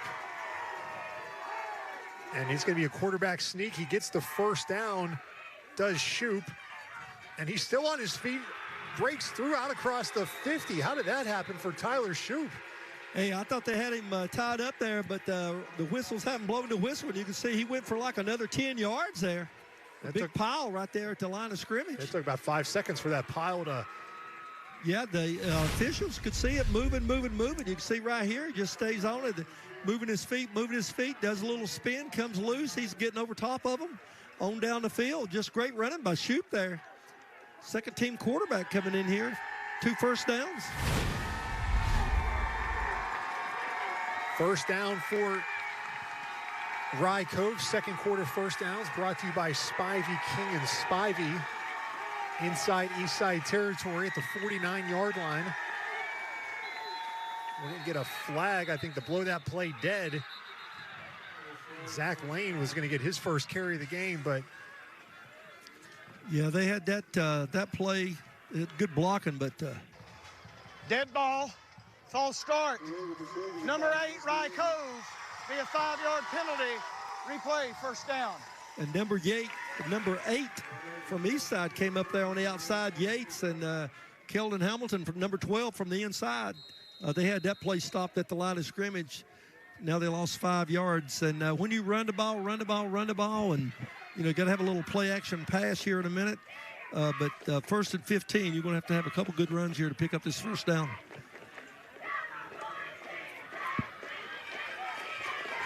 First and 15 for Rye Cove. They're down 12-0. It's going to be Barnett off the right side. He gets back across midfield, holding on to that football for dear life. Yeah, good run there. Picked up about 5 yards. But here you got, of course, they could be, if they get good yardage here on third down, it could be, you know, another 4 down, fourth and short. Right now we got 2nd and 10. Yeah, they got the penalty yardage back. So, yeah, 2nd and 10 from the 49. Plenty of time on the clock. Tyler Shoup in a quarterback for Rye Cove. The starter, Jacob Jesse, was injured on a punt return a couple minutes ago.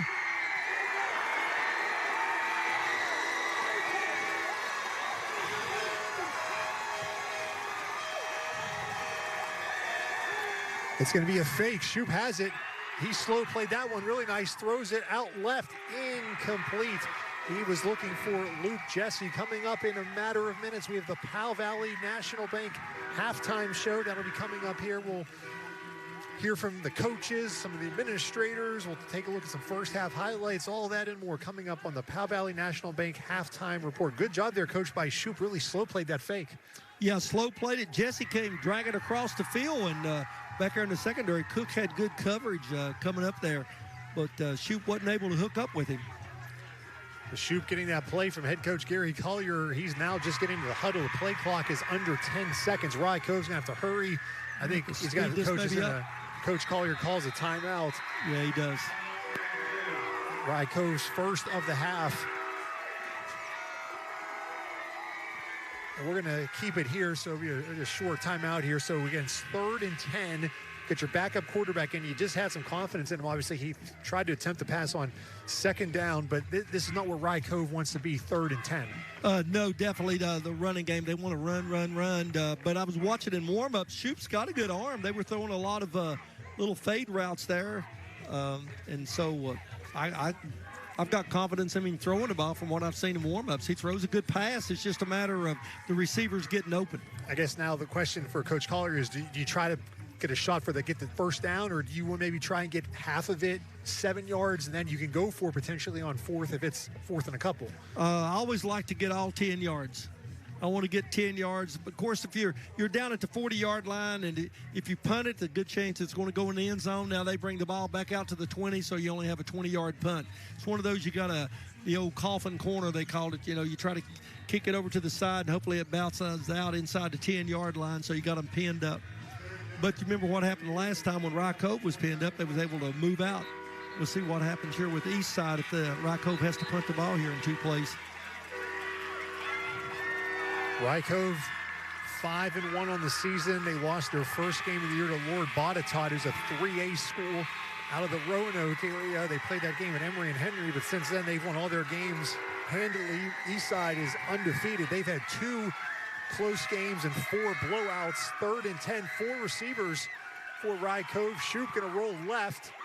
Now he's under pressure. He's going to throw it. It's caught by Barnett. He gets dropped immediately short of the first down. Nice tackle by Drew Peters. Yeah, Barnett, good catch there. Was up near the first down marker, but Peters came up there and laid it to him right there. He wasn't able to get any forward progress getting on down towards the chains. Yeah, no yards after catch on that one. Nice tackle there by Peters, the junior. So it's 4th and 2, and now with it being 4th and 2, certainly Rye Cove going to go for it here from the Eastside 41. Yeah, they'll probably change their formation. That time was a passing formation. This time's back in the run formation. 4th and 2. Rye Cove has not been very successful in 4th down so far in the first half. And we get a timeout by Rye Cove. We'll take this one here before a critical 4th and 2 for the Eagles. Yeah, you can see that the Spartans changed their defense there. They jumped into a 6-man line there, and the linebackers were walking up. There was 9 guys in the box right there. We'll take a timeout. The Lehigh Generals versus the Gate City Blue Devils are Toyota's Friday night rivals. October 17th on the Tri-City CW. Toyota's Friday night rivals, presented by Local 538 Union Hall and Training Center. Hey, what's up, roomie? I got us some Jersey Mike subs. Danny DeVito? Are you my freshman roommate? And that doesn't matter. This is a Jersey Mike's commercial where the subs matter most. I mean, look how big that is. We'd eat that for lunch and for dinner. Hey, we eat that. Hey, who let the rents in? You want a Jersey Mike's? Introduce us to your new roommate. Mom, it's Danny DeVito. That's mine. Don't touch it. Where the subs matter most. It's a Jersey Mike's thing. A sub above. All trophies and plaques for WCYB's Friday Night Rivals are provided by Eddie's Trophies and Gift Shop in Bristol. Eddie's Trophies also offers medals, plaques, acrylics, glass, and crystal pieces for your business, school, or sports team. That's Eddie's Trophy and Gift Shop online at eddiestrophies.com. Welcome back to Eastside High School. Rye Cove called their second timeout, 4th and 2. Hey, this is critical, I think, for Rye Cove. They got to keep momentum on their side. Shoot still in at quarterback. And we get some movement. Eastside changed their defense a little bit, and that caused a false start. Dead ball. False start. Rye Cove, number 73. It's a 5-yard penalty. We'll replay 4th down. Yeah, you can see Lawson move there. Big number 73, right tackle. Nice job by Eastside. I think they did that for that exact reason, see if they could get some movement there. I think so. So now it looks like Rye Cove might decide to punt this ball here. So a big penalty there by Rye Cove. 4th and 7. Rocky Bond will be back. He's near his own 10-yard line. Carter Roche Hodge will punt. He had to make a nice catch on the last punt on a bit of an errant snap. This one is over his head. Roche Hodge, a line drive up the middle, and that one, unbelievable job by Carter Roche Hodge, and Eastside's going to take over pretty much at the line of scrimmage where the first down marker was. Exactly. Yates made a heads-up play there. The ball was bouncing. He just caught it and laid down on it. Smart play by Yates there. Some people would say he'd had to get out of the way of the ball. You know, on the last punt, he had to jump up and catch it with one hand. That one was a little high. Big change of events right here with field position. You got 3:46 on the clock. Plenty of time for the Spartans to go down and get 6 more on the board with their passing offense. And Eastside will receive the second half kickoff. They won the coin toss and deferred. No safety in the middle of the field again. Keldon Hamilton on the toss. He has done nothing so far tonight, but this play has been his best of the night so far. Keldon Hamilton, his best run of the night into Rye Cove territory. He gets pushed out of bounds by Barnett. He's slow to get up. Looks like it's that shoulder. He might have landed on his right shoulder, but he's going back in there. Looks like he sort of reached for it there. Let's see right here, a good block on the defensive end that time. He just turns on the speed, cuts up field. They're going to mark him out at the 36-yard line at Rye Cove. Keldon Hamilton, again, he'd been bottled up all game, finally breaks free for a big run. Yeah, the flanker that time went inside and blocked. The corner went inside with him. There's nobody else on the outside to help in the run support. Eastside going to go 4 receivers here on first down, spread it out, then give it to the big man, Hamilton, down to the 30. That'll be a gain of 6. Yeah, that's sort of like a little bunch set there, but there was a little 2x2 on each side with 2 blockers, and they just ran it off the right side there. Good blocking up front there that time for Eastside. Dingus and Carrico over there.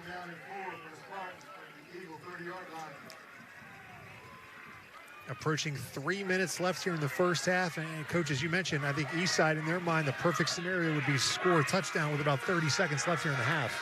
I think you're exactly right. Back to the I formation, 2 receivers. They're going to fake it to Hamilton, give it to Rocky Bond. He's got some speed on the outside. Rocky Bond's inside the 20, first down. And boy, Rocky Bond, he has some motor to him. Yes, he does. And he got out of bounds. He was tackled out of bounds, so that stops the clock. So that even gives him more time there. Like you said, inside the 20 down to the 15-yard line, just a little reverse fake there. You saw his head coach, Mike Rhodes, making that sign like, feed me there. They're feeding the ball to Rocky Bond and Keldon Hamilton, 10 and 12, the 2 big playmakers for this Eastside offense. One Twins, they got a safety in the middle of the field this time. You see that crossing pattern? Nope, just off the tackle. They're going to give it to Hamilton. He gets tripped up and tackled by Carter Roach Hodge. Yeah, Hodge came up there from his linebacker spot. Wasn't blocked that time, fielded a hole there. Was able to tackle him near the line of scrimmage.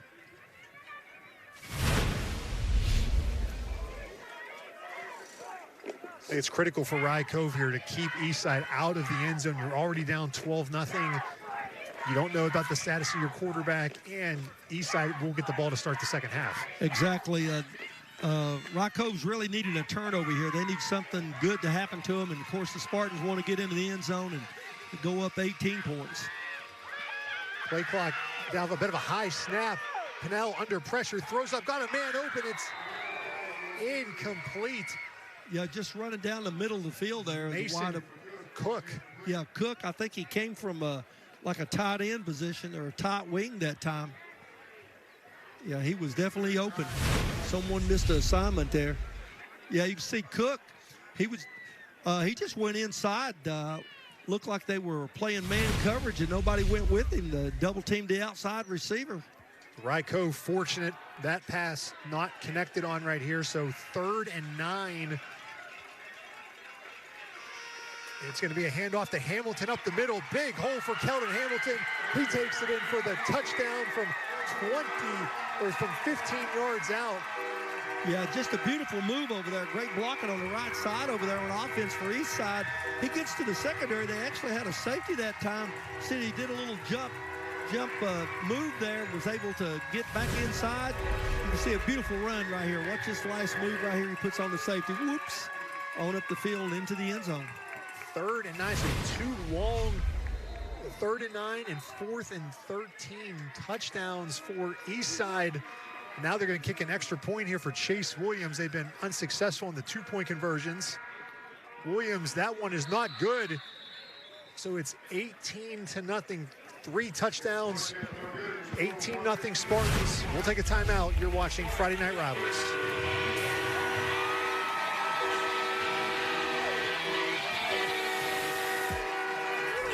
Your event on News 5? We'd love to share what's going on in your community. Just upload about a minute of footage at WCYB.com/chime-in and let us know who gets credit for the footage. Outstanding plays are made by outstanding players. Join News 5 every Wednesday at 6 and 11 p.m. as we unveil our Player of the Week. News 5 Sports Player of the Week is sponsored by Toyota. The Lehigh Generals versus the Gate City Blue Devils are Toyota's Friday night rivals. October 17th on the Tri-City CW. Join the News 5 sports team as they bring you live game coverage of some of the biggest and oldest football rivalries in the region. Pregame coverage begins at 6:30 p.m. Toyota's Friday night rivals, presented by Local 538 Union Hall and Training Center. The Sky 5 drone, powered by Steve Huff Plumbing, Heating and Air, high above Carl McConnell Stadium on the campus of Eastside High School. Spartans up 18-0. That last scoring drive, 6 plays, 61 yards, just under 2 minutes. Eastside has 179 yards of total offense. Yeah, and they, Hamilton that time had 2 good runs, the one for the touchdown and the sweep around to the outside to get a lot of yardage on that drive. Amazing what all those passes they hit on kind of opened up the running game a little bit. You know, made it a little softer, moving it one guy back in his safety. Another swib kick here. Rye Cove has some room. Watch out here. Barnett is going to take this one all the way to the house. Rye Cove needed it desperately. Cole Barnett, a kickoff return, and Eastside with their first mistake. Rye Cove back in the game. Yeah, when you see this right here, just had excellent blocking. Little wedge blocking there in the middle. Makes some good cuts. Turned on the speed. That's his second kickoff for a touchdown there this year. And the guy that was trying to catch him was Bond there. Got blocked off there about the last 30 yards. Cole Barnett, a much-needed spark for the visitors with a kickoff return for a touchdown, just following those white jerseys, and then you see 10. Great job there. That was Will Darnell getting in the way of Rocky Bond just enough to slow him up. Yeah, just got in his path right there. It's what a good, sort of like a screen block can do. Rye Cove will go for 2 to try and make it a 10-point game. Tyler Shoup still in at quarterback for the injured Jacob Jesse. And they're going to give it to Barnett. He just ran one back, and this time, though, he's going to be denied. So these two teams combined 0 for 4 on 2-point conversions in the first half. That's what you call being consistent. Here's the kickoff return again by Barnett. A big spark for Rye Cove. So they needed that. Makes it 18-6. Yeah, that's got to give them some life going into the halftime, but still they've got to play some defense here. I'm sure that Eastside might just throw it up deep here because they've got speed on the outside there with Williams and Bond. And look, hey, you got 143. Eastside still has all 3 timeouts. They've shown they've hit some big plays. So certainly, yeah, Rye Cove, it's great that they scored, but they cannot relax here and think, okay, it's halftime. They got to stop here because if Eastside scores, that negates that big kickoff return. Exactly, and with 1:43 on the clock, like you said, they got 2 timeouts or 3 timeouts left. So, yeah, there's plenty of ways, and those passes going to the sideline and getting out of bounds. So we'll see what kind of field position they get here after the kickoff.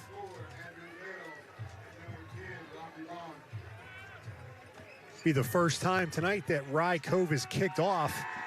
Maverick Kress, a freshman for the Eagles. I think they're going to keep it out of the hands of Rocky Bond. It's going to be a little pooch kick short. It's going to be fielded. And nice job by the coverage unit of Rye Cove, not allowing a big return by the Spartans, and they did keep the ball away from number 10. Yeah, they kept them inside the 30-yard line, so that's a big plus for your kickoff coverage team. Now we'll see what the Spartans want to do here in the last minute and 30 seconds of the half. Andrew Bell was the one who returned that for Eastside. Going to start this possession at their own 38-yard line. Keldon Hamilton got going on that last drive for Eastside. We'll see if they ride the legs of 12 or the arm of 11. Rocky Bond saying, hey, no one's guarding me out here. And, you know, they've got to get him for illegal procedure because he never did get set. He was jumping up and down saying, throw me the football. He was excited. It'd be a 5-yard penalty against him. Dead ball. False start on number 10 of Eastside. Still first down.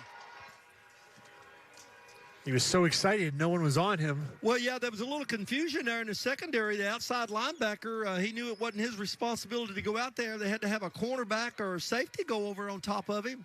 And just like I say, a little miscommunications. We'll see. We got twins over here this time.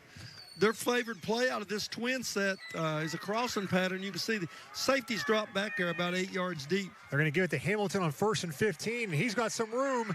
Keldon Hamilton, nice job on the play there for Rye Cove. Connor Stem grabs a hold of the foot and doesn't let go. Yeah, he was able to hang on that time. You also had an outside linebacker. You can see Jesse going inside right here. He's coming inside hard. He was saying he got pushed in the back, but just a great tackle there coming upfield for Hamilton not to get any more yardage. Yeah, Hamilton, a gain of 5, gets back to the original line of scrimmage. 1 minute left here. Eastside not in a big hurry. They're going to give it to Hamilton again on 2nd down, and he's going to get nowhere Rye Cove, though, only one timeout, so Are they going to use it here? Does not look like they're going to use it here. There is a 7-second difference in the game clock and the play clock, so Eastside will have to run at least one more play. Sometimes you call a timeout, make it fourth down, make them kick the ball, and then you go for the block.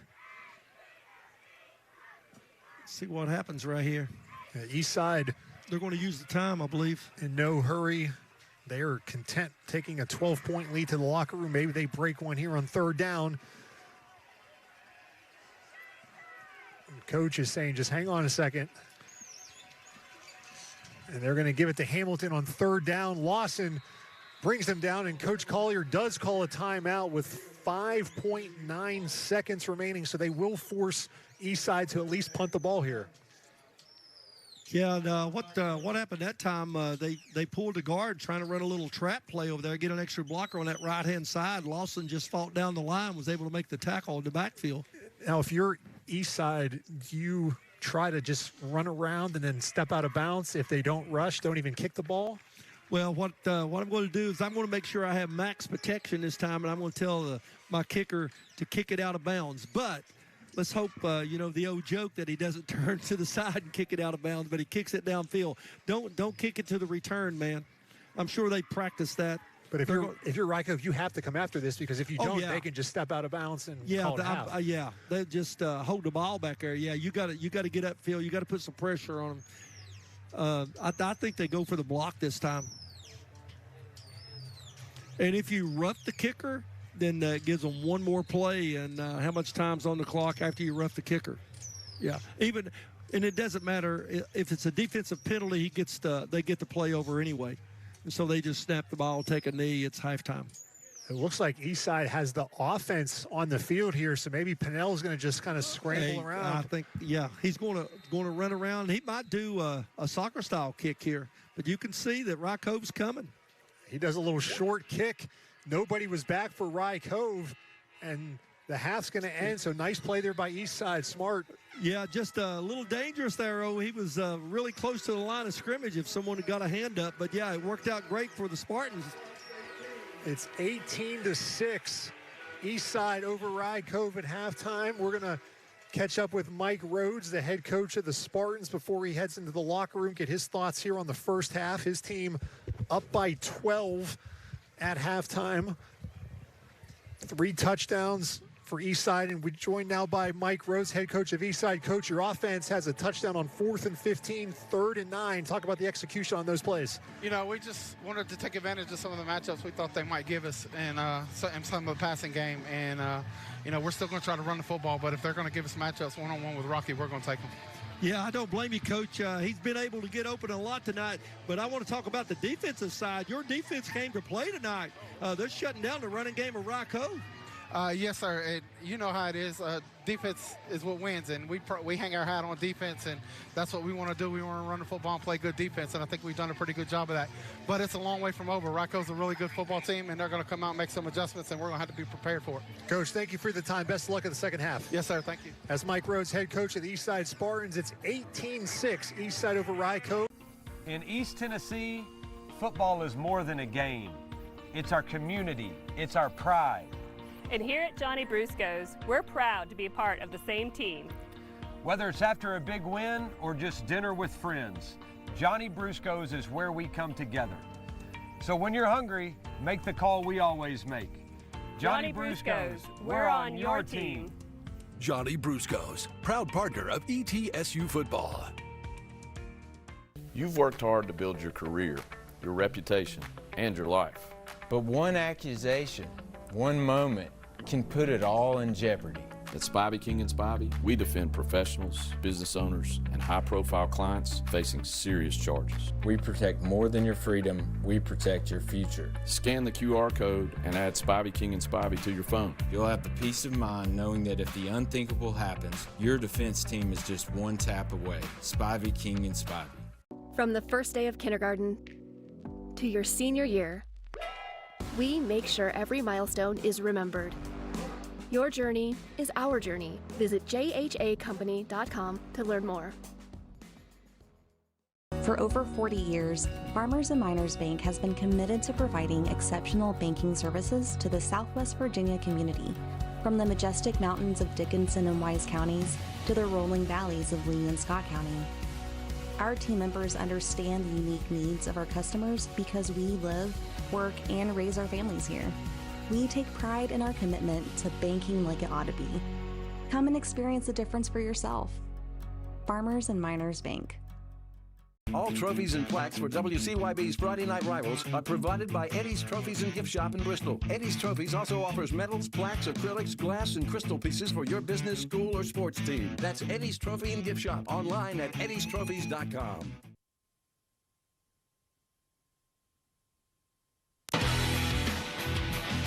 Welcome to the Powell Valley National Bank Halftime Report.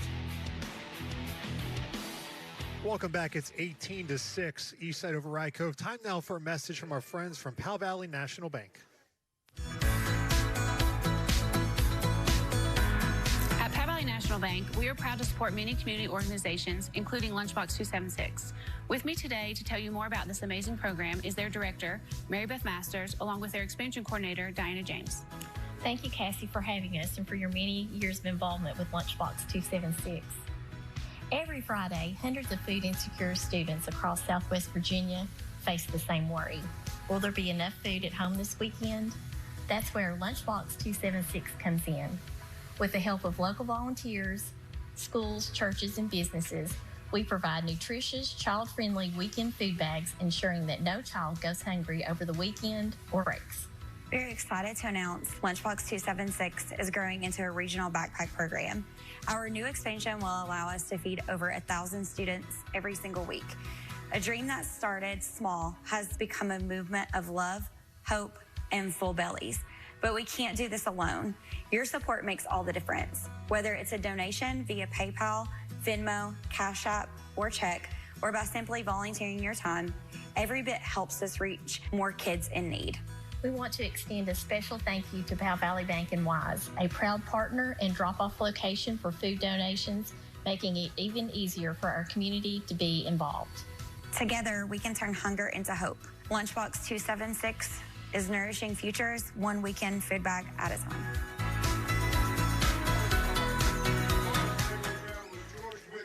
The Eastside Band is getting set up here. We'll take a moment to see if they get started here before we have to take another commercial break.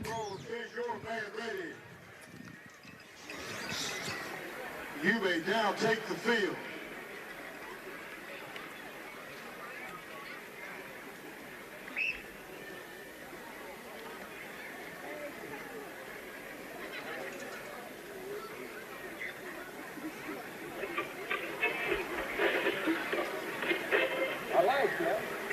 It's the most remarkable character to me in all the Old Testament. I like to read about it.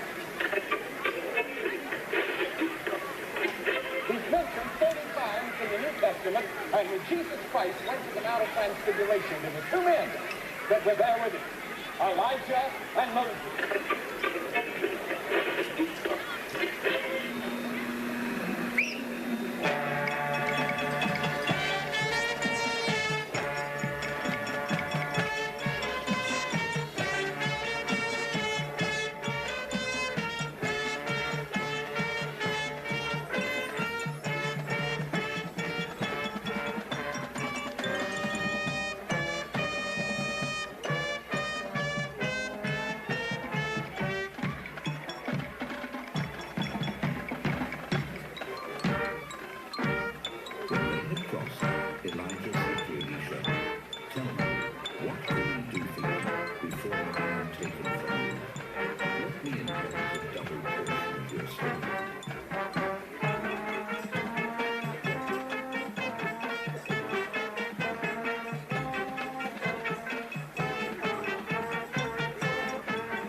And that is the Eastside Band. We'll be right back.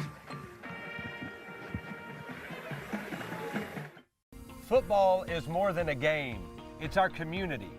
And at Johnny Brusco's, we're proud to be a part of it. Make the call we always make. Johnny Brusco's, we're on your team. Proud partner of ETSU Football. All trophies and plaques for WCYB's Friday Night Rivals are provided by Eddie's Trophies and Gift Shop in Bristol. Eddie's Trophies also offers medals, plaques, acrylics, glass, and crystal pieces for your business, school, or sports team. That's Eddie's Trophy and Gift Shop online at eddiestrophies.com. Local 538 Union Hall and Training Center in Johnson City is the trusted union for skilled plumbers, pipe fitters, HVAC service technicians, and skilled workers. Local 538 provides top-tier training, certifications, and safety standards, ensuring our members are job-ready and debt-free from that education. Contractors get a reliable workforce that gets the job done right the first time. We're building our country with pride and professionalism. Local 538, skilled, trained, union strong. Hey, what's up, roomie? I got us some Jersey Mike subs. Danny DeVito? Are you my freshman roommate? And that doesn't matter. This is a Jersey Mike's commercial where the subs matter most. I mean, look how big that is. We'd eat that for lunch and for dinner. Hey, we'll eat that. Hey, who let the rents in? You want a Jersey Mike's? Introduce us to your new roommate. Mom, it's Danny DeVito. That's mine. Don't touch it. Where the subs matter most. It's a Jersey Mike's thing. A sub above. You've worked hard to build your career, your reputation, and your life. But one accusation, one moment, can put it all in jeopardy. At Spivey, King & Spivey, we defend professionals, business owners, and high-profile clients facing serious charges. We protect more than your freedom, we protect your future. Scan the QR code and add Spivey, King & Spivey to your phone. You'll have the peace of mind knowing that if the unthinkable happens, your defense team is just one tap away. Spivey, King & Spivey. You're watching the Powell Valley National Bank Halftime Report. Educator Spotlight is sponsored by UVA Wise. And we are joined now in our Educator Spotlight by the principals of both Rye Cove and Eastside. We have Matthew Hamilton from Eastside and Michael Paulberry from Rye Cove. Mr. Hamilton, we'll start with you. Obviously, this game here, a lot of hype around this one. Eastside High School has been open for 14 years. How would you describe how this crowd compared to any other game you've had here at home so far? No comparison yet. This is absolutely the largest crowd we've had in this stadium since we've become Eastside High School. You know, the hype around it and all the excitement with it, just the atmosphere tonight on both sides. It's been an incredible atmosphere and a great place to be for a high school football game tonight. And Mr. Berry, for Rye Cove, and obviously your fans traveled very well to this game as well, and you're having a heck of a season. What does it do for a school when the football program is having such a good run? Oh, yeah, when the football program is doing well, everybody's got a lot of juice. It's exciting, and it's great for the community. It's easy to get behind, and we're always excited for this opportunity to play on Friday Night Lights. It's a great experience for our kids, and something they'll remember for the rest of their lives. Thank you both for joining us. Best of luck in the second half, and no matter what, this is a great night for high school football, as you said. Thank you to Michael Berry and Matthew Hamilton, the principals for Eastside and Rye Cove. Gentlemen, thank you. Thank you. Thanks for having us. Okay, now time for the Eastside Band. Their performance continues. We'll take a listen.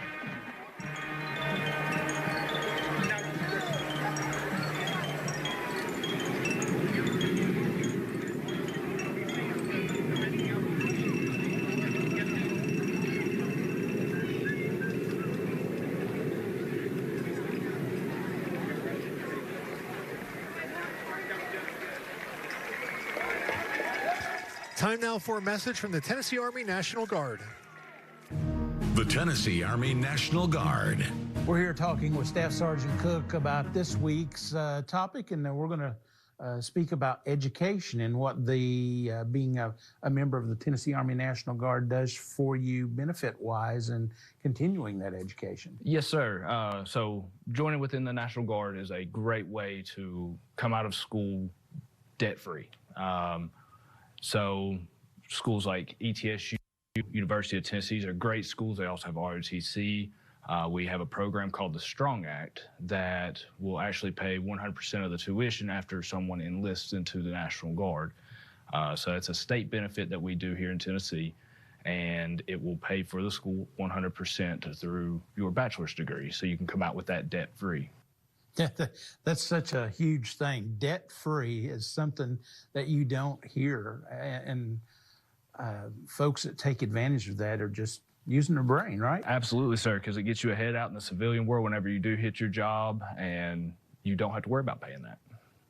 And as you go on further, if you wanted to go get a master's or keep going, is there certain limitations to how far the Guard will go? There are limitations, but you can get one bachelor's, you can get one master's, and then there are also scholarships that you can get that can help further that along, if need be.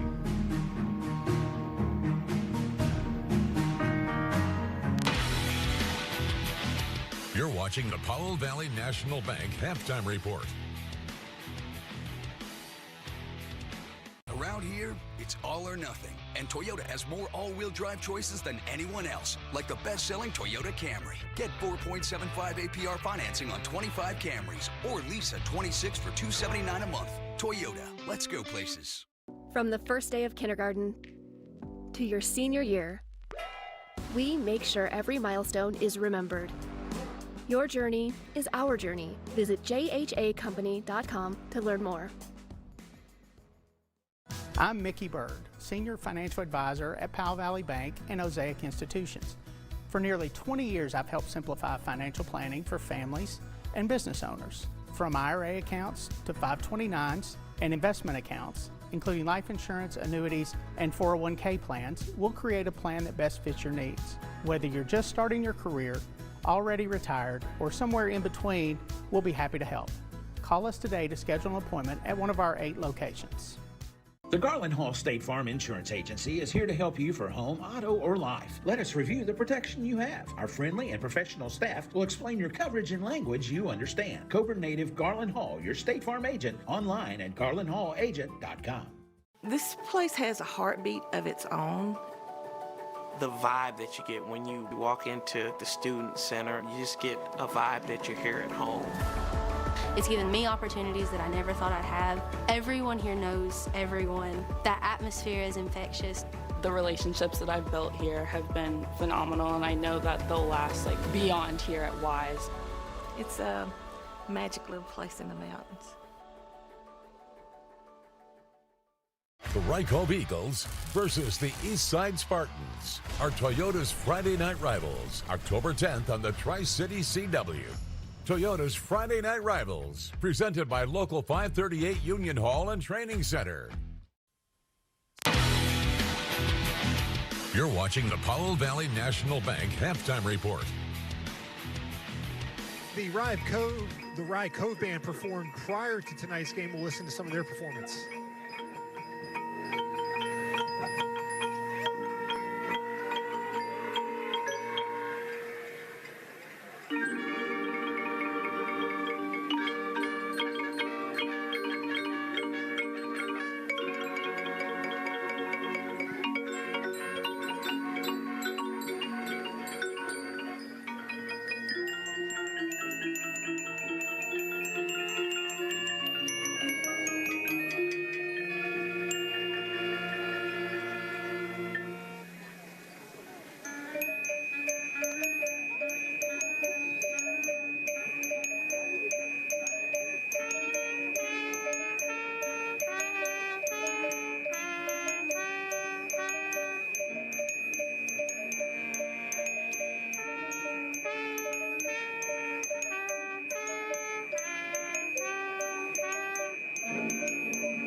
And welcome back. We are now going to be live here on the field. The Eastside softball team from last year won the state championship. They are being honored here at halftime. The Lady Spartan softball team winning the Class 1 state championship in the 2024 season.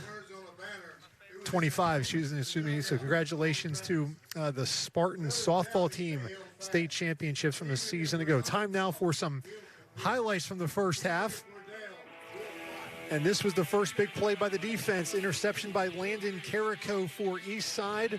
And then on 4th and 15, Landon Pennell hits Chase Williams for the 18-yard touchdown. That made it 6-0. Next time Eastside got the ball, Pennell hit Rocky Bond for an 86-yard touchdown. That made it 12-0 after he breaks through that tackle of Cole Barnett. Keldon Hamilton then got going. He was really bottled up early, but on this possession for Eastside late in the second quarter, gets a big gain here. Hamilton then on 3rd and 9 breaks 3 for a 16-yard touchdown. That made it 18-0. But then Rye Cove on the ensuing kickoff, Cole Barnett takes it to the house for a touchdown to make it 18-6. It's halftime. Coach, I'm so hungry, so let's have some pizza. You got it. This pizza break is sponsored by Johnny Brusco's Pizza, your neighborhood pizzeria. Game day's all about having the right plan. This is my winning formation.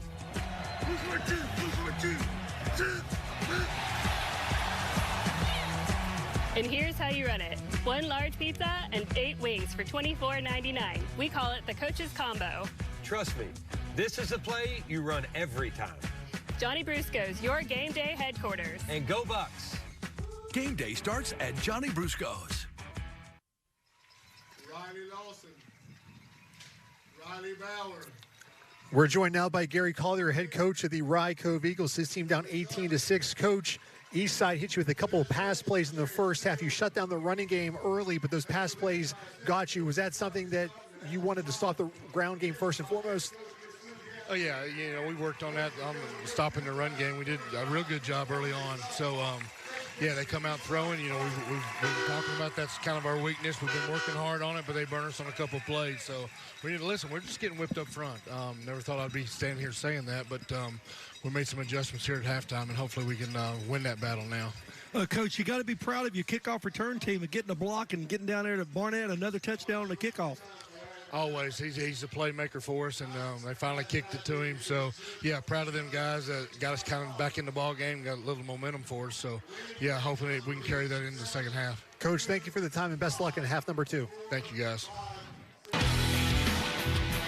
Thanks for watching the Powell Valley National Bank Halftime Report. This is my winning play. A large pizza and 8 wings, the Coach's Combo. Run it every time.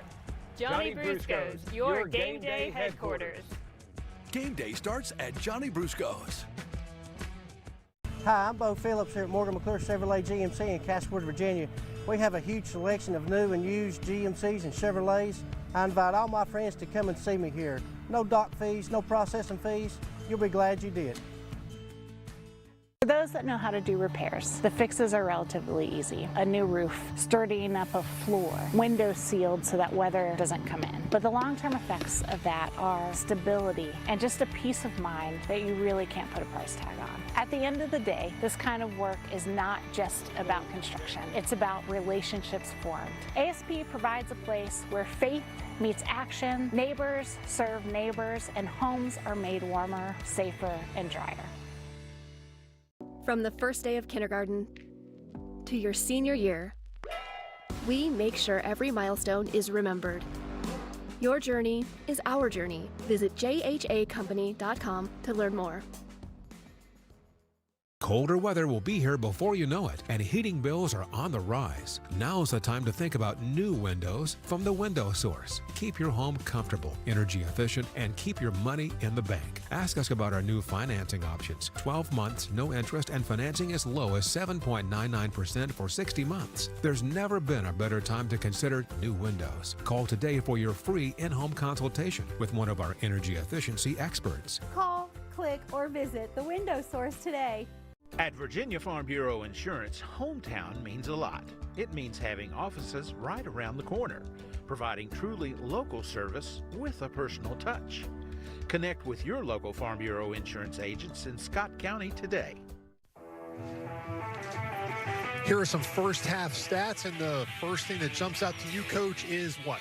Oh, you look at the passing, 111 yards, and they big plays for Eastside getting down the field. Time of possession's not too bad, and even first downs 5-2. But those 5 first downs is big plays by Eastside. But that total yardage, 188 to 79, a little over 100 yards difference in it. So the second half kickoff coming up in just a matter of minutes. Now a message from UVA Wise. This place has a heartbeat of its own. The vibe that you get when you walk into the student center, you just get a vibe that you're here at home. It's given me opportunities that I never thought I'd have. Everyone here knows everyone. That atmosphere is infectious. The relationships that I've built here have been phenomenal, and I know that they'll last beyond here at Wise. It's a magic little place in the mountains.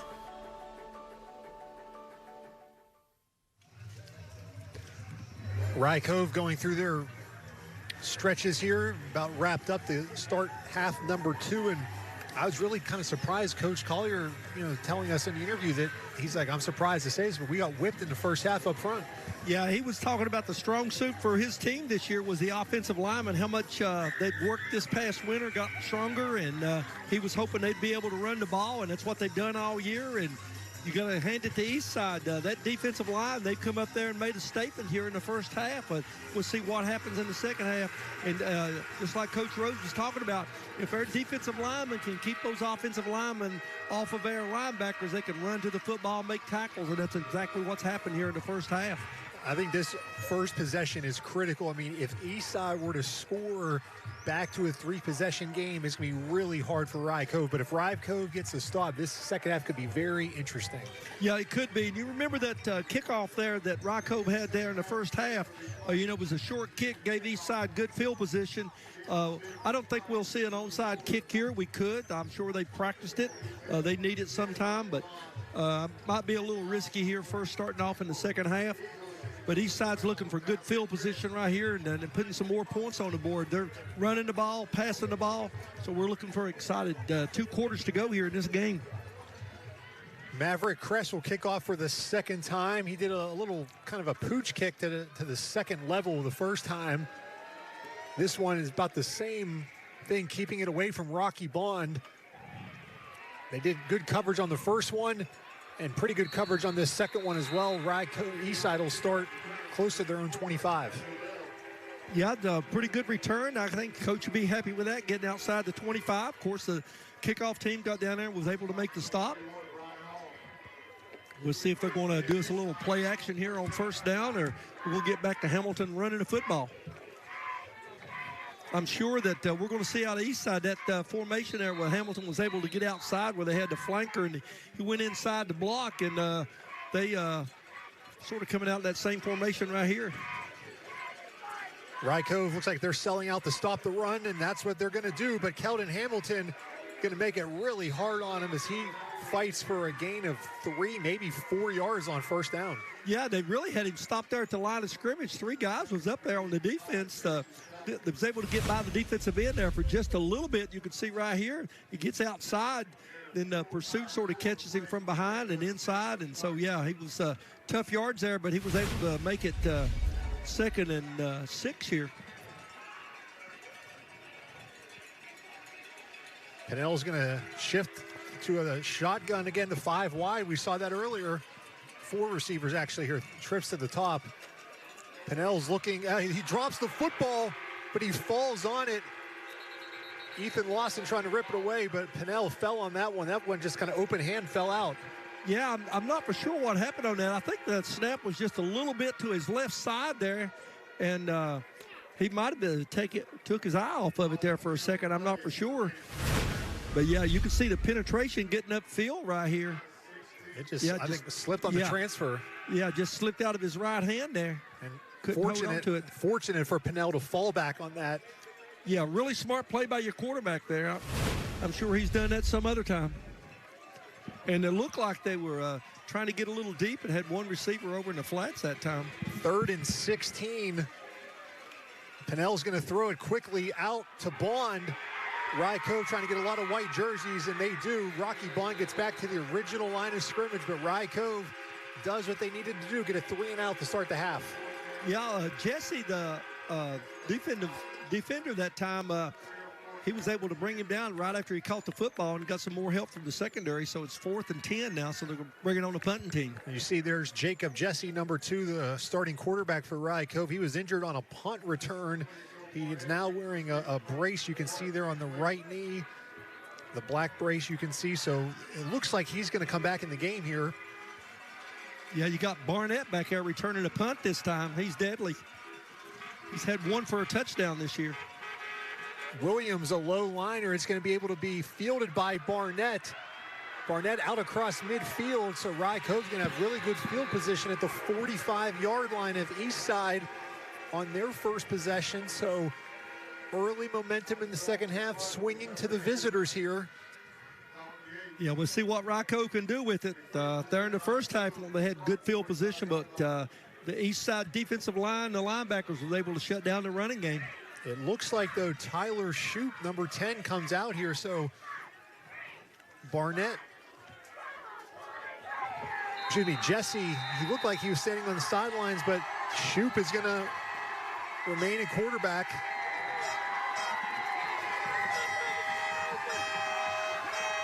And Shoup right up the middle, going to keep it. Nice gain of 5 yards. There was no one over the center there. Yeah, what happened that time, there was no one in the A-gap, and he just took the snap. That's an automatic call. Coach has got a lot of confidence in him. You can see right there, he just straight up the field, picked up easy yardage there, 5 easy yards there on first down.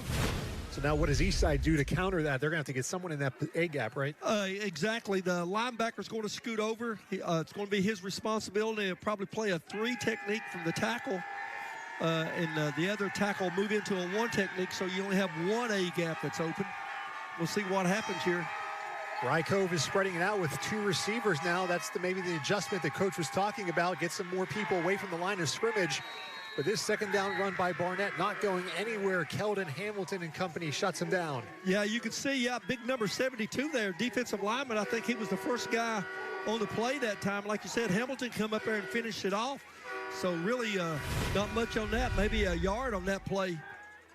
So is the adjustment by Rye Cove having the receivers just to get a couple people out of the box? Yeah, that's what they do. That way they don't have 9 guys in the box. You know, you want to try to even up the numbers more there. They got 7 linemen in there blocking. Everybody's with the 2 tight ends in there. So you can spread it out. You can see they got 7 guys there playing that 4-3 defense. 3rd and 4 for the Eagles. It's going to be Barnett taking it out wide. Nice block by Will Rollins. Enables Barnett to get a first down.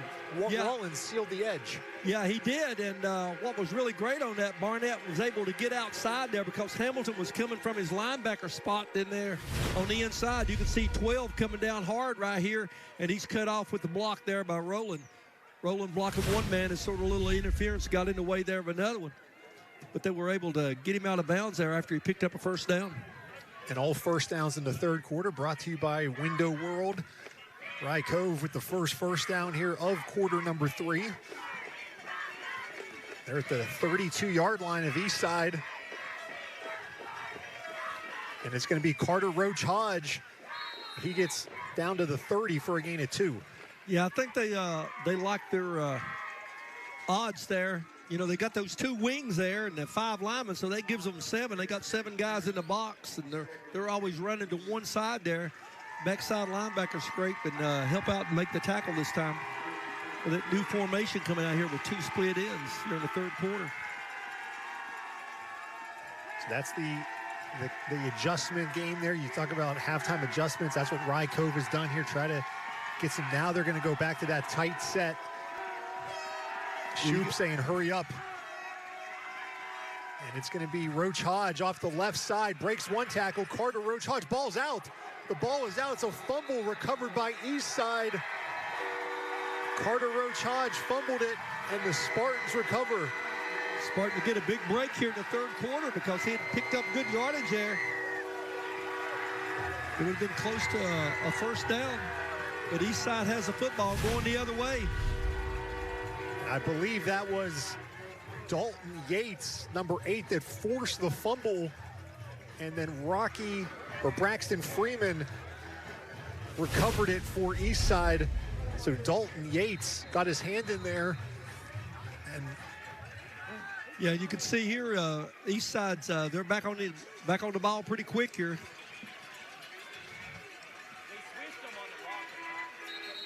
And a penalty before, I believe, Eastside jumped. Yeah, and you can see a little change in the defense there. Let's see what the call is, 5 yards. Dead ball. False start, Eastside.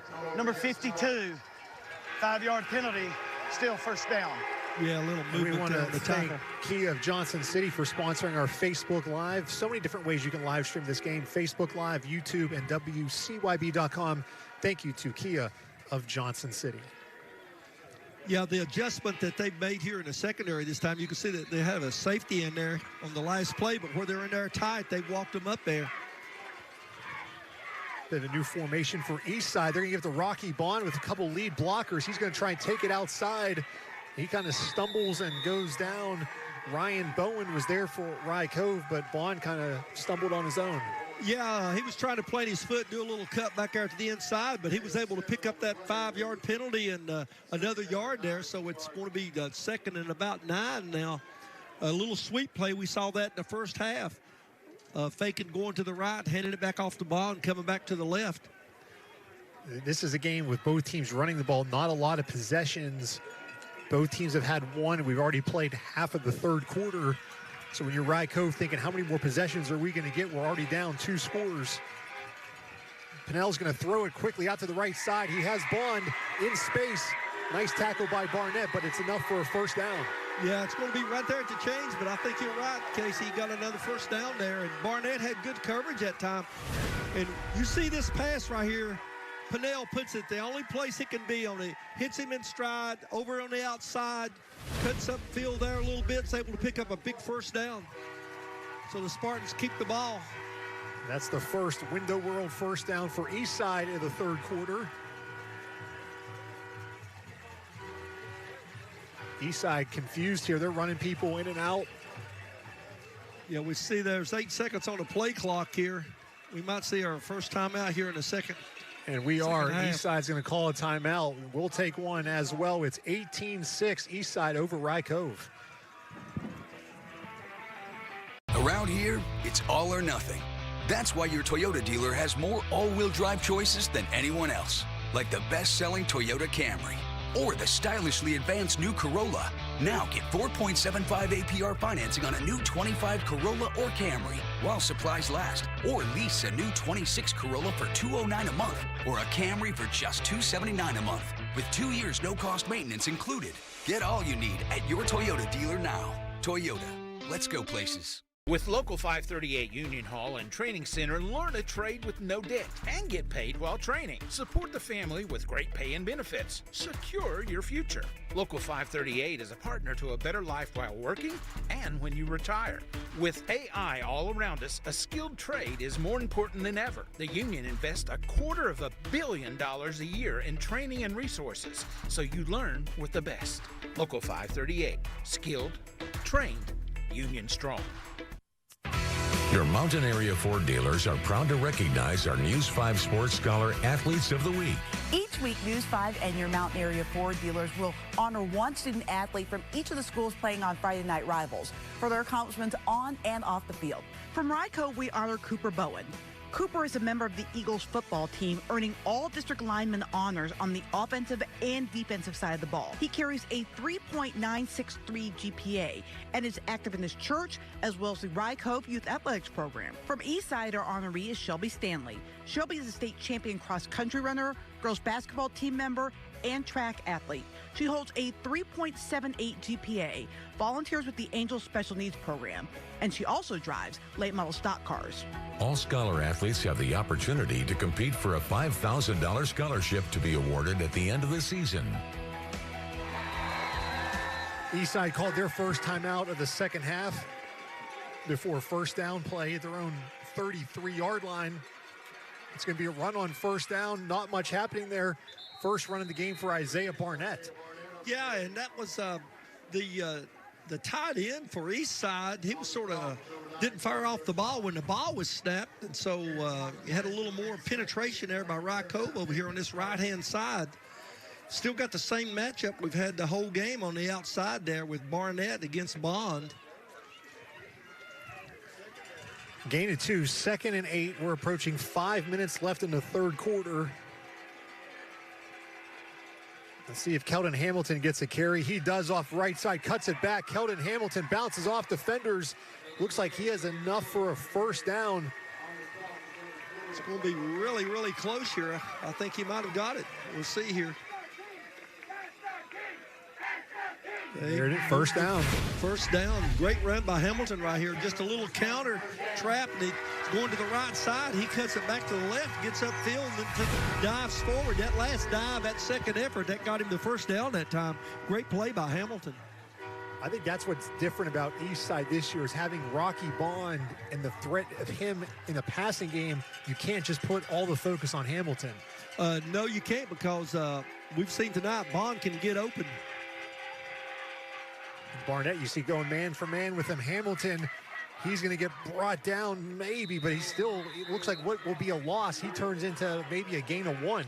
Yeah, you can see Lane came up there, and Lane's outside linebacker. He was able to get up on Hamilton really quick, but Hamilton pulled him forward there for a tough yard gain. Those hidden yards right there, I mean, if that's a loss of 3, 2nd and 13 is a lot different than 2nd and 9. You better believe it. Coach wants to get all the yards he can on first down. And with their passing game, 9 yards is really nothing here. You can see the man coverage on the outside, no safety in the middle. Bond in motion. They're going to look for Rocky Bond out to the right. That's a low throw. Bond could not come up with it, though. Yeah, you could see Barnett going with him, and he was a little late getting there, and Pinnell got rid of the ball, and Bond shaking his head there. It's one of the few bad throws. Well, actually, it hit him in the hand there, a little bit behind him before it spin out in front of him for him to run with the ball. That's a great matchup there, Barnett. You got, I mean, it's the whole night long since Coach Tubman said you got Bond the whole game. Wherever he goes, you go. That's a matchup we'll see next year as well. They're both, one's a sophomore, one's a junior. 3rd and 9. Pinnell looking right, lofts it up for Bond. That one is caught. Yes, it is. How did he catch that? Oh, he just reached out and fell over the defender there. Looks like he had a mess up in the secondary there. Pinnell, I'm not. I gotta see that again. Bond turned back.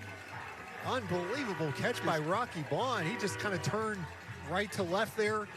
Yeah, just you know, body coordination, awareness in space, and plus really good hands.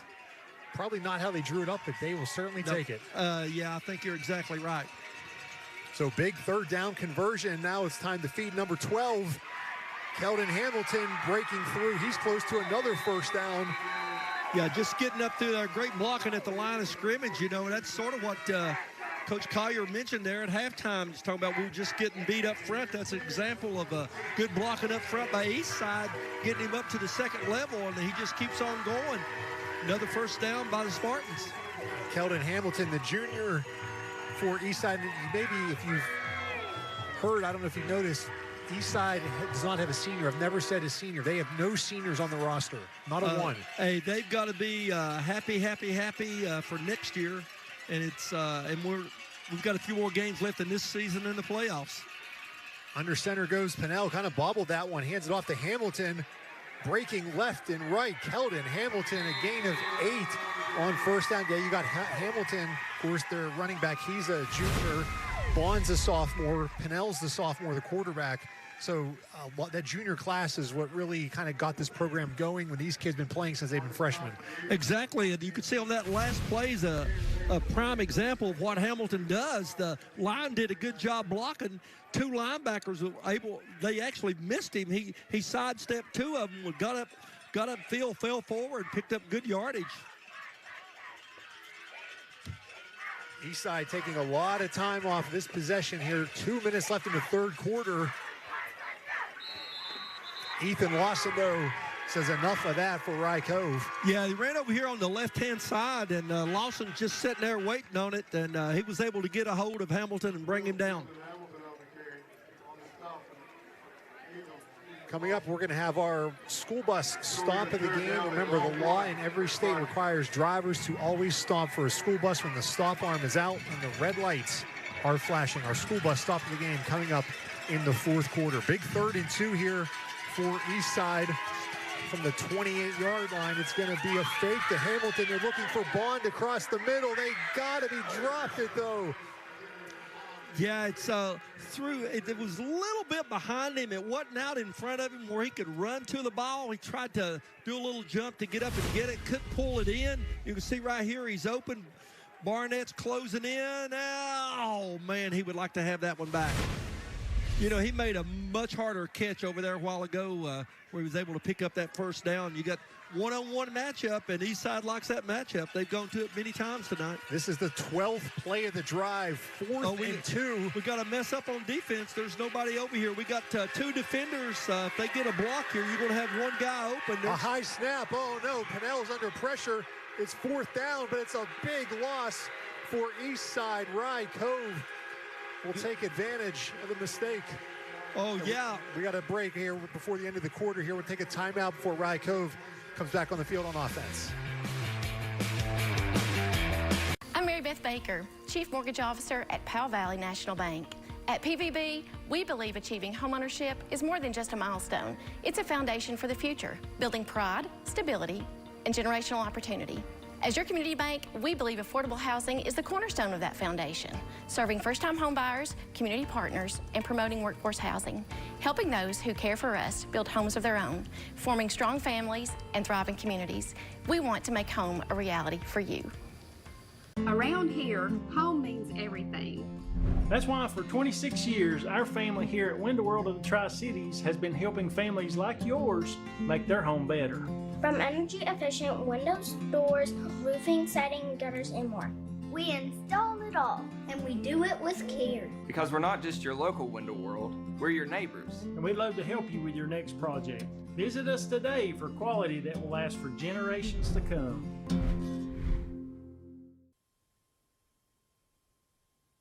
Local 538, skilled, trained, Union strong. Tell me about your experience here at 538. Straight out of high school, 18 years old when I graduated. I got in the local and I've been doing it ever since. And what's that experience meant for you? It's meant a lot. I've met people across the country. It's taught me a trade, debt-free. I come in 2007 and I've learned so much stuff. Just like today, I'm here helping Jordan assist the rigging certification. And it's given you a trade to where you're teaching in a local school. Yes, sir. And that's led me to that. 15 years later down the road, as well as being a pipe fitter instructor here the last 4 or 5 years for local 538. What, in your opinion, is it mean for somebody to learn a skilled trade in this day and time? I believe a skilled trade is where it's at. You can learn a skilled trade. That's something nobody can ever take from you. Debt-free. It goes all the way from meeting and doing stuff out of your comfort zone all the way to learning new stuff every day. Local 538, skilled, trained, Union strong. Coming up in the fourth quarter, we'll have our Toyota drive of the game. Has the drive happened or is it yet to occur? We'll find out in the fourth quarter. So drive that took 5 minutes, 20 seconds off the clock. And that's nothing for Eastside. Rye Cove now at their own 47-yard line. It's going to be Barnett on first down. Barnett gets down to the 45 for a gain of 9 on first down. Yeah, and Williams makes a really good tackle there because Barnett can put moves on people in the secondary.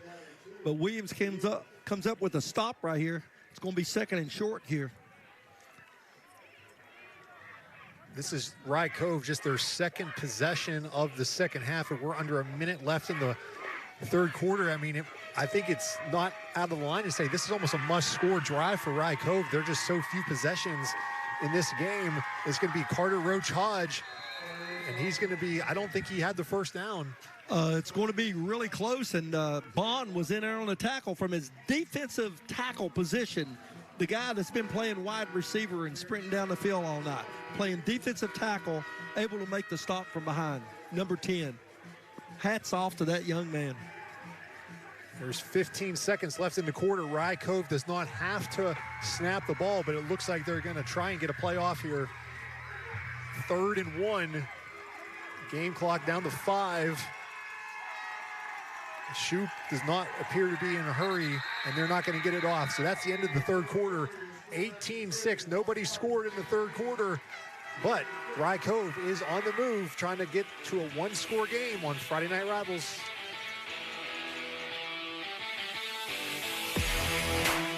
This place has a heartbeat of its own. The vibe that you get when you walk into the student center, you just get a vibe that you're here at home. It's given me opportunities that I never thought I'd have. Everyone here knows everyone. That atmosphere is infectious. The relationships that I've built here have been phenomenal, and I know that they'll last beyond here at Wise. It's a magic little place in the mountains. At Powell Valley National Bank, we know life doesn't stop on weekends or holidays, and neither should your banking support. That's why our Help Center is here for you. Open Saturdays from 9 to 5 and Sundays from 1 to 5. We are even open on bank holidays. Need help with account questions, online banking, or debit cards? Our dedicated team is just a phone call away. Call us anytime during Help Center hours at 833-419-0338. Powell Valley National Bank, here to help when you need it most. This time of year, it's all or nothing. And your Toyota dealers have all you need to pull you through the rain, snow, and mud that's headed our way. Now, during Toyota Truck Month, they've got more all-wheel drive choices, like the legendary 4Runner, the world-renowned Land Cruiser, the trail-dominating Tacoma, or this powerful new 25 Tundra with $3,000 customer cash or 1.75 APR financing. Or lease this Tundra for just $409 a month. Now, during Toyota Truck Month. Toyota, let's go places. Yeah. Glad we got Jersey Mike's for the game. Wait, does our mascot look like Danny DeVito to you? Yeah, it does.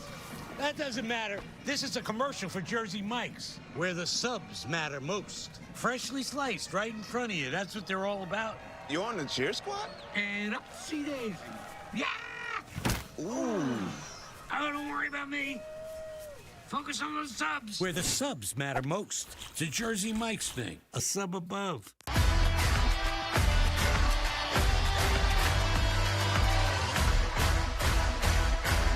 Toyota's Friday Night Rivals, presented by Local 538 Union Hall and Training Center.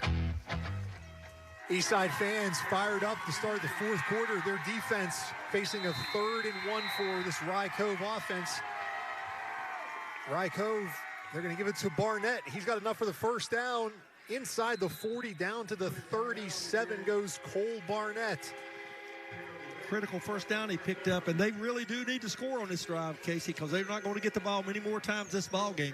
All first downs in the fourth quarter brought to you by Spivey King and Spivey. At just the second possession of the second half for Rye Cove, they fumbled on their first possession, down 2 scores. Yeah, you'd have to think that after this, 1, maybe 2 more possessions at most for Rye Cove. Yeah, they're a time-consuming offense with the run.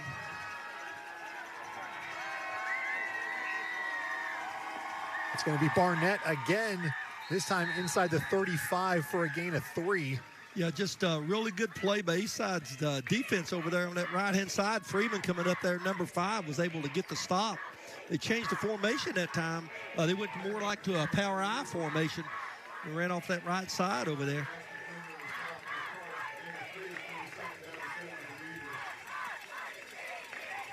These two teams very familiar with one another. They have played twice each of the last 2 seasons. Rye Cove has won 5 in a row over Eastside.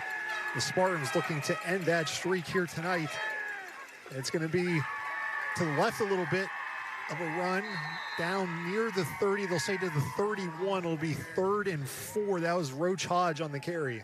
Yeah, once again, it just everything's in there so tight. They have a power I on the right side, running over here to the left side. Still a little toss. Was able to pick up a little yardage there, so it's going to bring it up 3rd down and 4. They really need this first down rather than going to 4th down. I know they're going to go for it on 4th down if they don't make it, but got to get the clock down 12.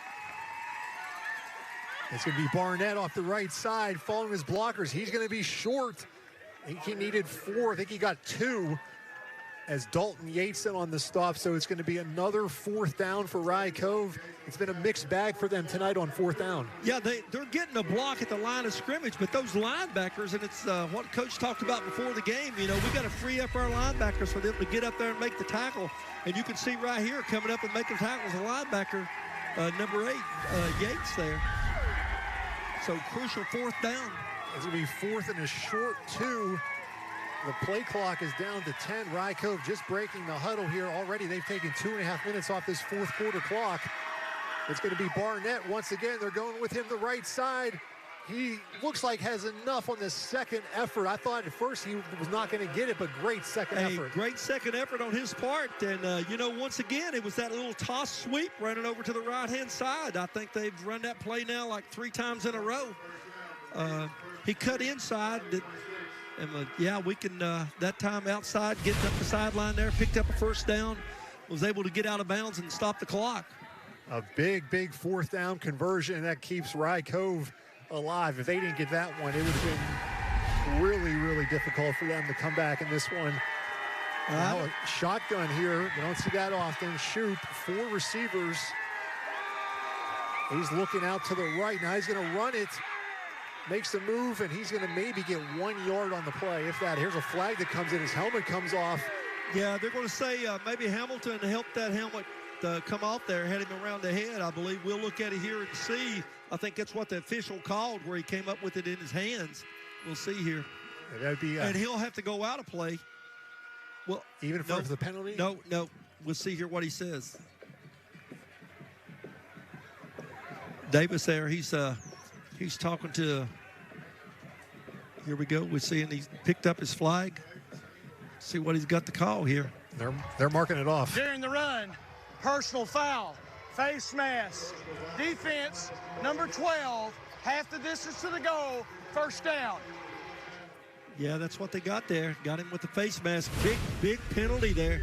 You see Kelvin Hamilton right there, had his hand kind of underneath there, and that flag comes in from, it's hard to argue that when the helmet comes off. Yeah, but that also tells me that helmet might be a little loose. I mean, we need to tighten that baby up, that chin strap. Inside the Toyota red zone goes Rye Cove. Barnett, they're going to go left, and not a lot of room for Barnett. Dalton Yates, once again, another flag comes in. You wonder if this one might be holding against Rye Cove. Yeah, it's right there at the point of attack is about the time that Yates come up there to make the tackle.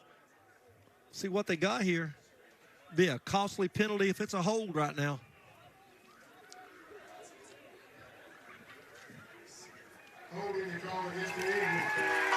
During the run, holding. Rye Cove number 9, be a 10-yard penalty. Replay, 1st down. That one goes against Carter Roach Hodge, number 9. So look on the left side of your screen. That was against Braxton Freeman. So that, I believe, might be the first holding penalty of the game against Rye Cove.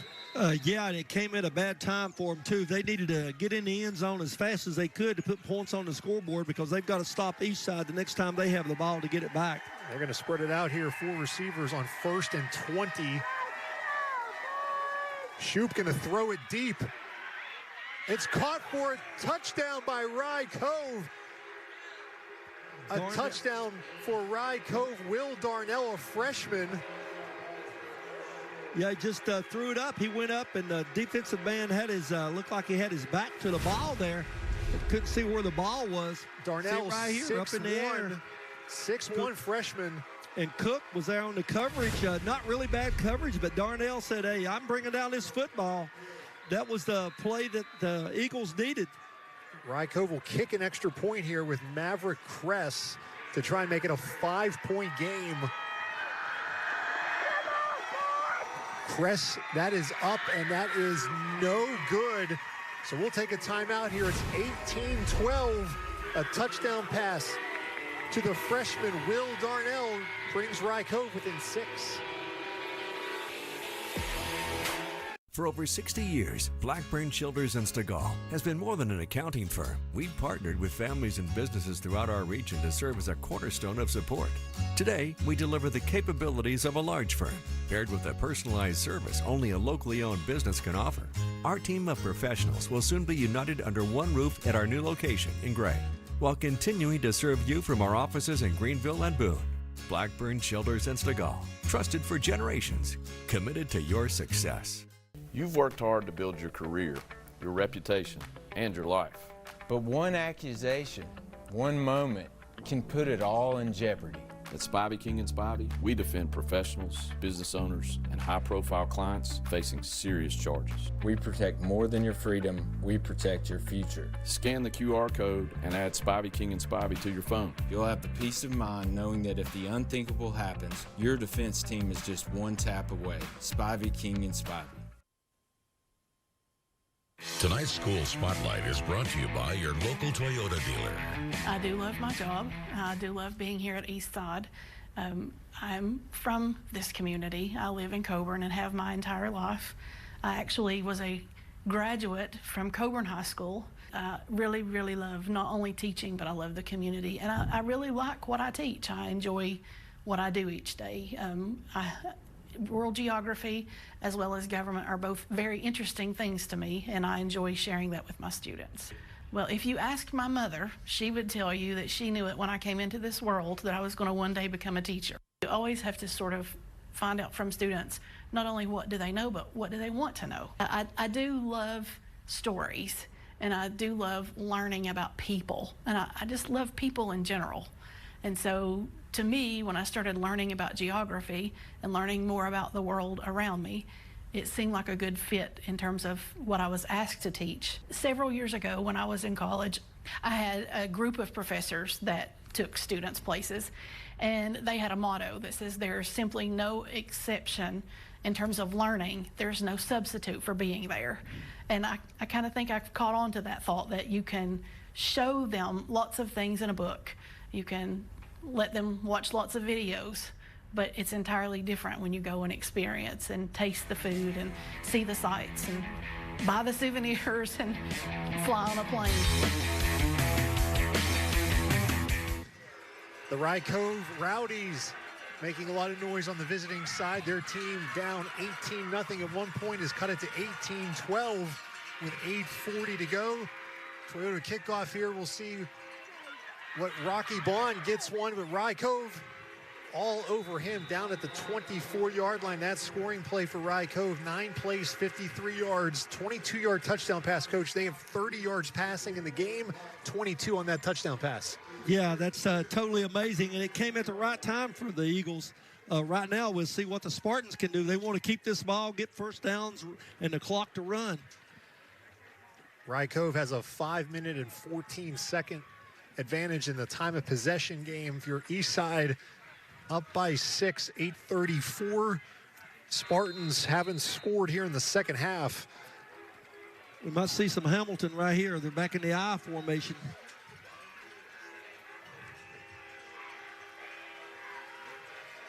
It is going to be Hamilton out across the 30. Keldon Hamilton dragging defenders. That was Ryan Bone who went for a ride. That'll be a first down for Eastside. Yeah, if you watch this play right here again, it's a beautiful play. Look at the counter tray. Both linemen are coming up here, sealing. Hamilton just runs, forward body lean, dragging defenders, picks up a first down. Keldon Hamilton, 6'1", 200-pound junior. And he's strong. He's definitely been in the weight room. You could tell how those legs right there were pumping. Coach Rhodes told me earlier in the week, I think he told me that Hamilton's put on, 15, 20 pounds since last season. And I'm guessing it's all muscle. Pinnell's going to throw it. He's going one-on-one deep, looking for Rocky Bond. And he's caught it. Rocky Bond, another explosive play inside the red zone. That was in Zach Lane in coverage, but Rocky Bond is tough to handle out there. Yeah, it's a man-to-man coverage, but what's so great about this play, if you look at the protection that he had, they kept in max protection. He's got all time to throw the ball, puts it on the money, drops it in the telephone booth. He catches the ball and gets on upfield. A lot of people probably doesn't know what the telephone booth's about, but, hey, that's where you drop it down. He catches it, and, hey, just an outstanding play there by Bond. He's made them all night long. Pinnell, just a beautiful pass. Eastside using the passing game for the big plays, kind of bobbled the handoff there for a second. Keldon Hamilton, see you later. This one's going 19 yards for the touchdown. What a response by the Spartans. Yeah, the same play they ran that he got the first down on, just a little different in the defense there. Both linemen were pulling over to the right-hand side. You had a kick out. Hamilton was following his blockers, cuts up field. Nobody there to stop him. Eastside just needed 3 plays to score there. 2 runs by Keldon Hamilton, that 1 big pass to Rocky Bond. Coach Rhodes firing up the home crowd. Well, you got to be excited with that drive right there. You got to answer after a touchdown, and they answered. It didn't take a lot of time doing it. And Eastside will go for 2 to try and make it a 14-point lead. Hamilton's going to go in motion. They're going to toss it to Bond out the left side. And once again, we have yet to have a conversion via extra point or 2-point conversion, so it stays a 12-point game. You're watching Friday Night Huddle on the Tri-City CW.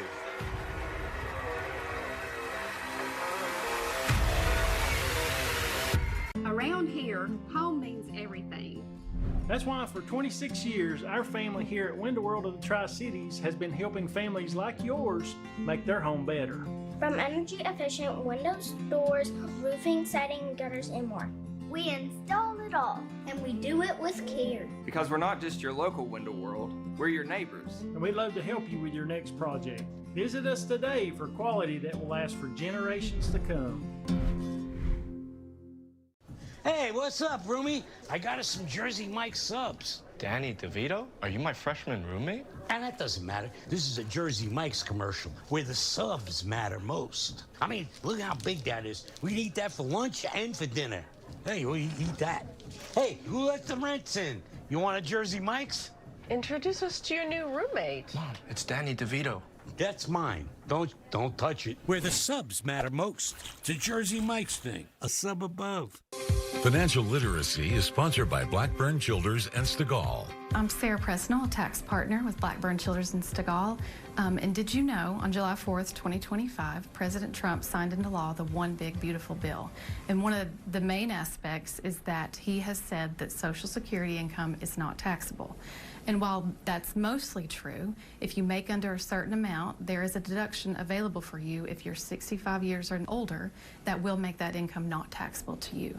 So this is big, this is important. This will affect a lot of viewers in our area, but there's also a lot of questions about it. And so if you have questions, we urge you to reach out to us. We're happy to help. We've been in this community for over 60 years. And one of the main things that sets us apart from others is that our love for the community and the people in it. So we're here for you if you need us. Welcome back. Rye Cove in trouble, down 12 after Eastside answers a 3-play drive, 76 yards, took just 1 minute, 5 seconds. Keldon Hamilton now has 127 yards rushing in the game on 19 carries, and he's really got to pick it up. I mean, he's 60 yards below his average. Yeah, and on that last touchdown run, he's got to thank Noah Hamilton. And the guard kicked out, Hamilton sealed down, and then he did the rest on his own. There's a big hit right there. Time now for our Toyota drive of the game. We'll go back to the first half. This drive was a pretty quick one. How quick was it? Just one play. Landon Pinnell to Rocky Bond.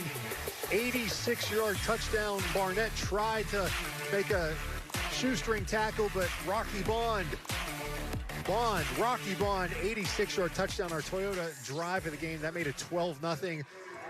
That drive, Eastside just had another big one, gives them a 12-point lead once again. Yeah, and Hamilton on that kickoff made a hit right after he scored that touchdown. Rye Cove gonna run it here. Zach Lane, his first carry, about 7 yards out to the 30. Rye Cove's going to have to pick up the tempo and the pace here. Yeah, they got plenty of time on the clock, but, you know, the running offense, if you're just getting 5, 6, 7 yards of play, it's going to eat up that clock. That time loosened up just a little bit there, the Spartans did on defense. They only had 6 guys in the box that time, thinking that Rye Cove might be throwing the football, but Rye Cove stayed in their tight formation there, foot to foot and 2 wings. Now they spread it out. Under 7 minutes left here. Rye Cove at their own 40-yard line, down by 12 points. Shoop going to throw it. He's going to go deep. This one almost intercepted. Eastside was ready for it. Chase Williams was the closest one to it. There were 3 black jerseys, just 1 white jersey for, of course, Darnell, the intended receiver. Well, yeah, they know that Rye Cove's got to throw the football. They've got to score fast and get the ball back again, and so they were trying to hit them deep. Once again, Williams on the coverage right there. Darnell was saying, hey, he didn't let me go by, Mr. Ref. But like you said, they had 3 guys back there in coverage, and they're going to be looking for the deep pass. Maybe they can hit a cross around underneath right here. They could certainly run the ball here with 3rd and 3. Oh, yeah. Now it's get the first downs, the main objective here, but they're going to still spread it out here. Shoop. He's going to run it now. He's got some room. He's got enough for the first down. Up in the sidelines, he stayed in bounds all the way down near close to the 40-yard line. I can't see where that looks like they're going to mark him out at the 43. Nice first down, nice play there. Yeah, there was only 4 guys rushing that time. You can see the linebackers dropping back. He rolls out. He's got no pressure at all. He sees a man coverage back there. They're dropped deep, and so he just decides to run it. Got like a little screen blockers over there on that right-hand side, able to get up there. Great yardage there. That's what they needed. All the way down actually to the 36-yard line is where they had that maul bark. So what can you say about Tyler Shoop coming in as the backup quarterback after Jacob Jesse got hurt in the first half? Thrown a touchdown pass, had a nice couple of runs. Shoop, Rocky Bond coming off that edge. Shoop breaks through here. Now he's in trouble. He does a good job to turn would be a sack into a gain of 3. Yeah, what happened on that is protection broke down, and once the linebackers discovered that he's going to run, they decided to come upfield, and so they get him right here near the line of scrimmage. So he's down. The clocks are running. 6 minutes left here. Rye Cove down by 12. Yeah, they're on that last play. That's a new formation for them. It looked like they had trips over there on the right side of the field going into the boundary. It was a little on the short side that time. They're going to stick with this 4-receiver set here. They're going to hand it off to Will Rollins. He falls forward for just 2. That'll be 3rd and 5. Yeah, the reason he only got 2 yards, defensive end, number 52 there, Bishop, coming down hard on the inside there. I'm sorry, Jackson, number 52, coming down hard, got him in the backfield. Rye Cove has 2 downs to get 5 yards, but again, the clock is as big of enemy as this Eastside defense is right now as we approach 5 minutes. Eastside, look how much cushion they're giving those receivers. They don't want to get beat deep.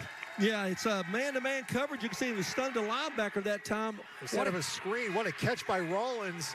He only gains 1 yard, though, so it's going to be 4th down. Yeah, it's going to be 4th down, but it's good for Rye Cove. He was able to get rid of the ball really quick because Freeman stunned it over here on the left-hand side. Shoop had to get rid of the football, and really an outstanding catch out there. Looked like he caught it with 1 hand.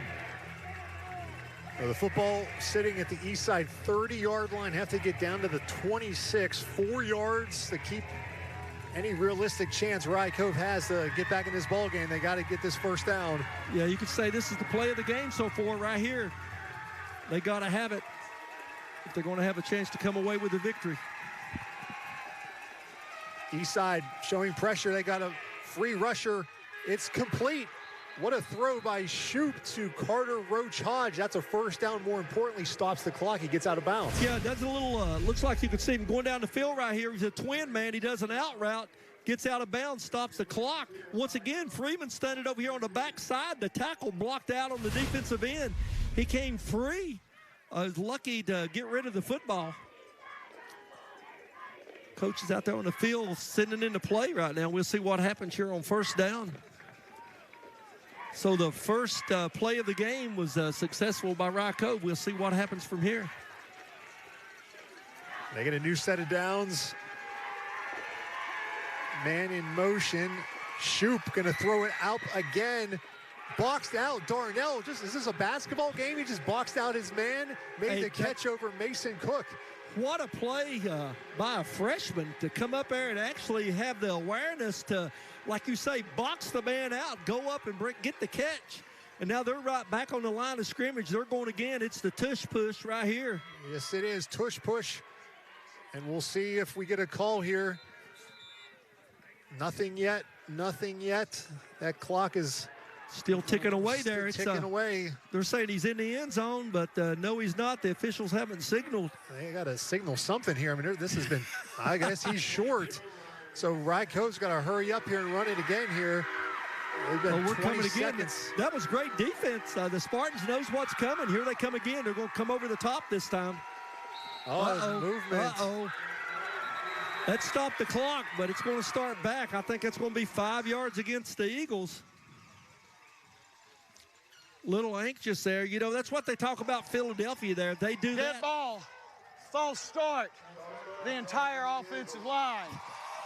Still second down. Chris Davis made that simple, didn't he? Is that the offensive linemen actually move a little bit before the ball snapped, and you can't see it over on the side, but that was pretty obvious that time. So we'll see what they draw up here from the 5-yard line. Yeah, now again, that clock is going to start going right now, so 3:30 and counting, second and goal. They're going to shoot. Looks like he's going to keep it, and he's going to get down to the 2-yard line, so third and goal. But again, now we're going to be under 3 minutes before they snap it again. Yeah, the clock is against them right now. Spartans is doing a great job making them work for it here inside the 5-yard line. This is going to be over a minute here. It's going to come off the clock after they weren't able to get that first and goal play in the end zone. Notice that Barnett's not in there right now. And another penalty. Wild movement there, illegal procedure. Dead ball. False start. Offense, Rye Cove, number 9. 5 yards. Still third down.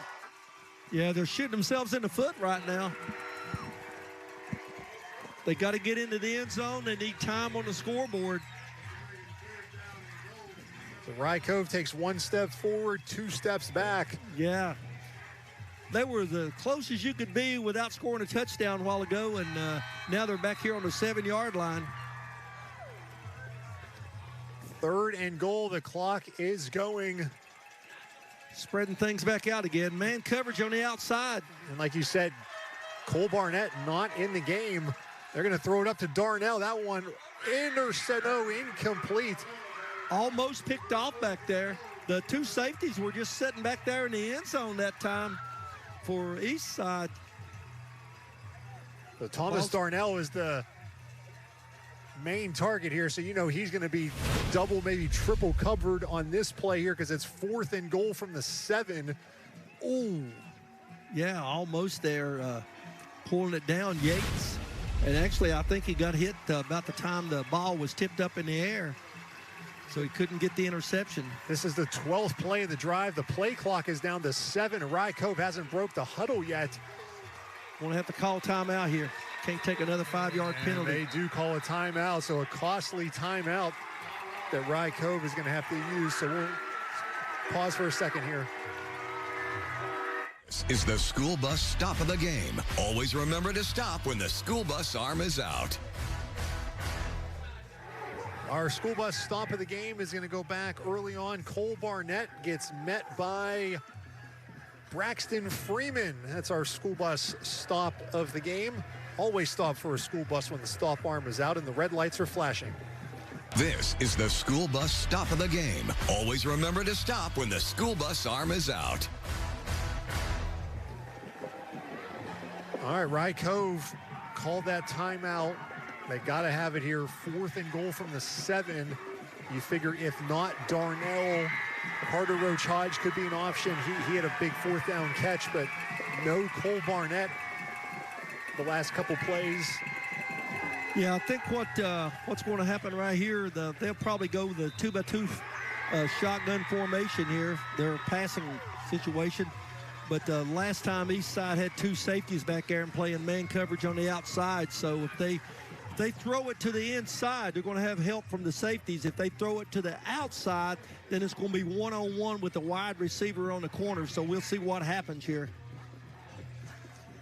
This is coming down, another 4th down, and this is definitely the play of the game right here. And you was talking about Freeman there on the stop of the game. He's had some big plays. All the linebackers have big plays tonight. Eastside's wanting one more big play out of their wide receivers. And so they've got twins on the right side. Under center is going to be Shoup.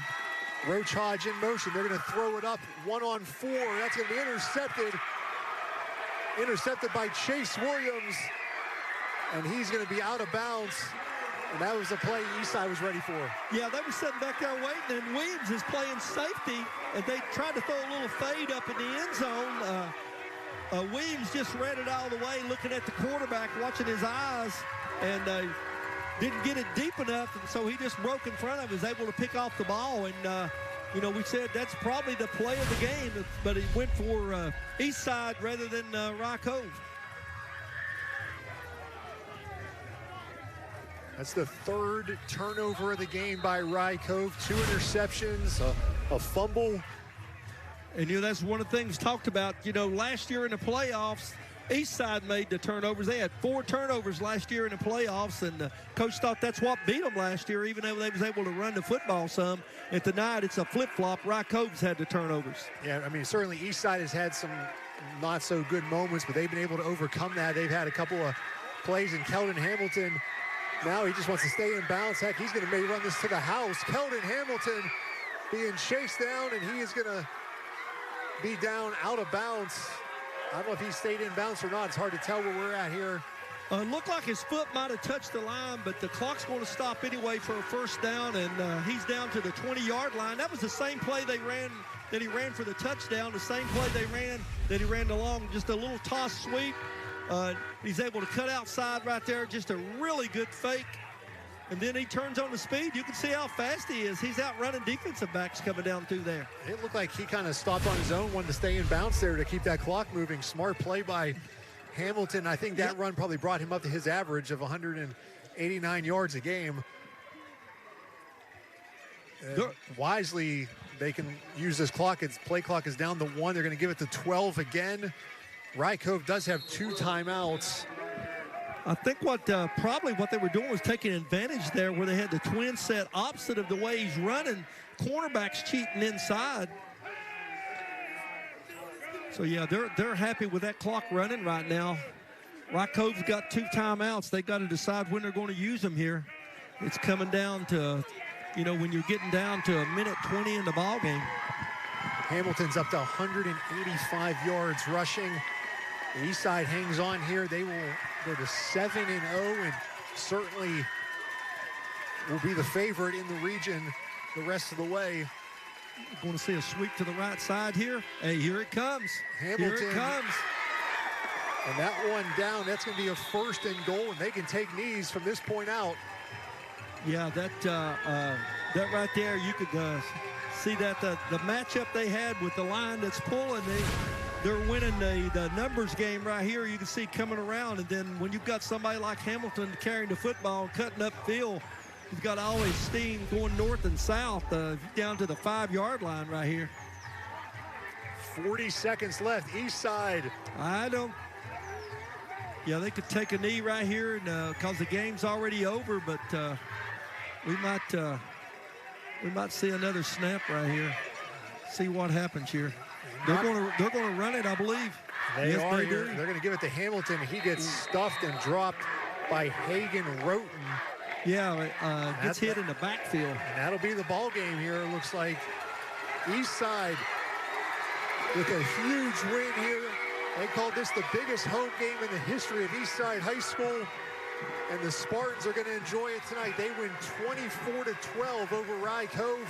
We'll be back and hear from head coach Mike Rhodes after this.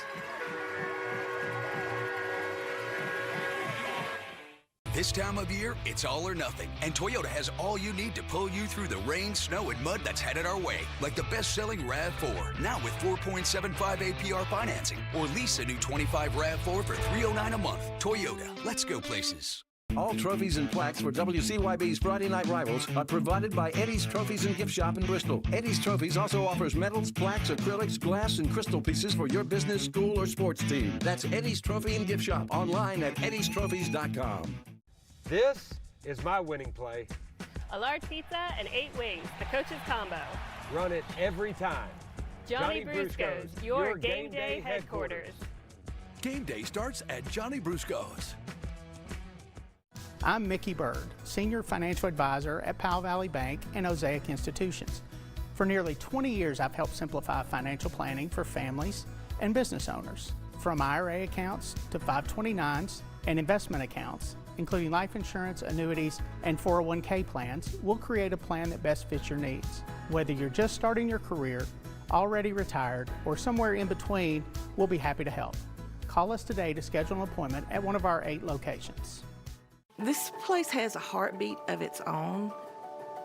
The vibe that you get when you walk into the student center, you just get a vibe that you're here at home. It's given me opportunities that I never thought I'd have. Everyone here knows everyone. That atmosphere is infectious. The relationships that I've built here have been phenomenal, and I know that they'll last beyond here at Wise. It's a magic little place in the mountains. The Rye Cove Eagles versus the Eastside Spartans are Toyota's Friday night rivals, October 10th on the Tri-City CW. Toyota's Friday Night Rivals, presented by Local 538 Union Hall and Training Center.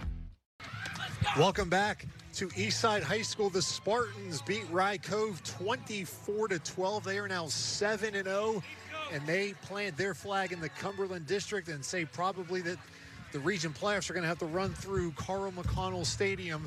There's still some work to be done, but tonight it's all about Eastside.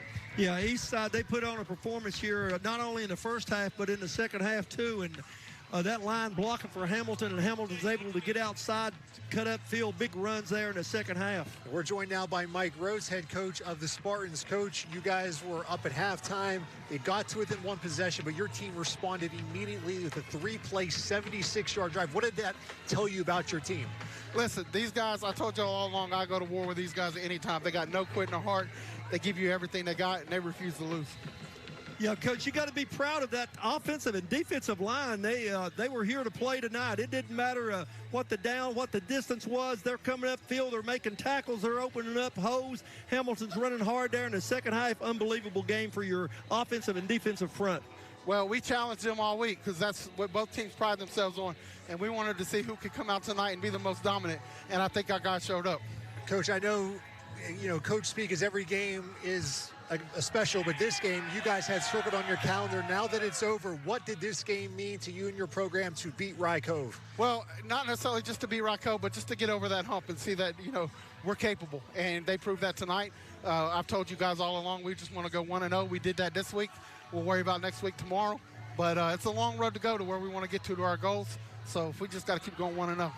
Yeah, Coach, you got to be proud. You're 1-0 tonight, and that puts you in the driver's seat, not only in the district, but also top seed home field advantage in the playoffs if things go the way. 7-0 right now, and a couple more games to go. Yes, sir. We're not one to talk. We like to talk on the field, but, they weren't hard to find tonight, and come find us in the playoffs. All right, Coach Rhodes, thank you so much. Give that trophy to your team. Enjoy the win. So Eastside with a 24-12 win over Rye Cove. They go to 7-0. I want to thank all of our fantastic sponsors: Toyota, U8 Local 538, Window World, Spivey, King and Spivey, Powell Valley National Bank, Food City, Mountain Area 4 Dealers, the Tennessee Army National Guard, Johnny Brusco's Pizza, Johnson City Kia, UVA Wise, Blackburn Childers and Stegall, Jersey Mike's, Eddie's Trophies. Thank you all to everyone, our fantastic crew, our statistician Jim Denton, Red Hat Steve Honaker, Tim Petrie, and the rest of our fantastic crew. For Coach Colley, I'm Casey Getz. Next week, we'll see you Gate City and Lehigh, a battle in the Mountain 7. For now, though, tonight, good night from Coburn.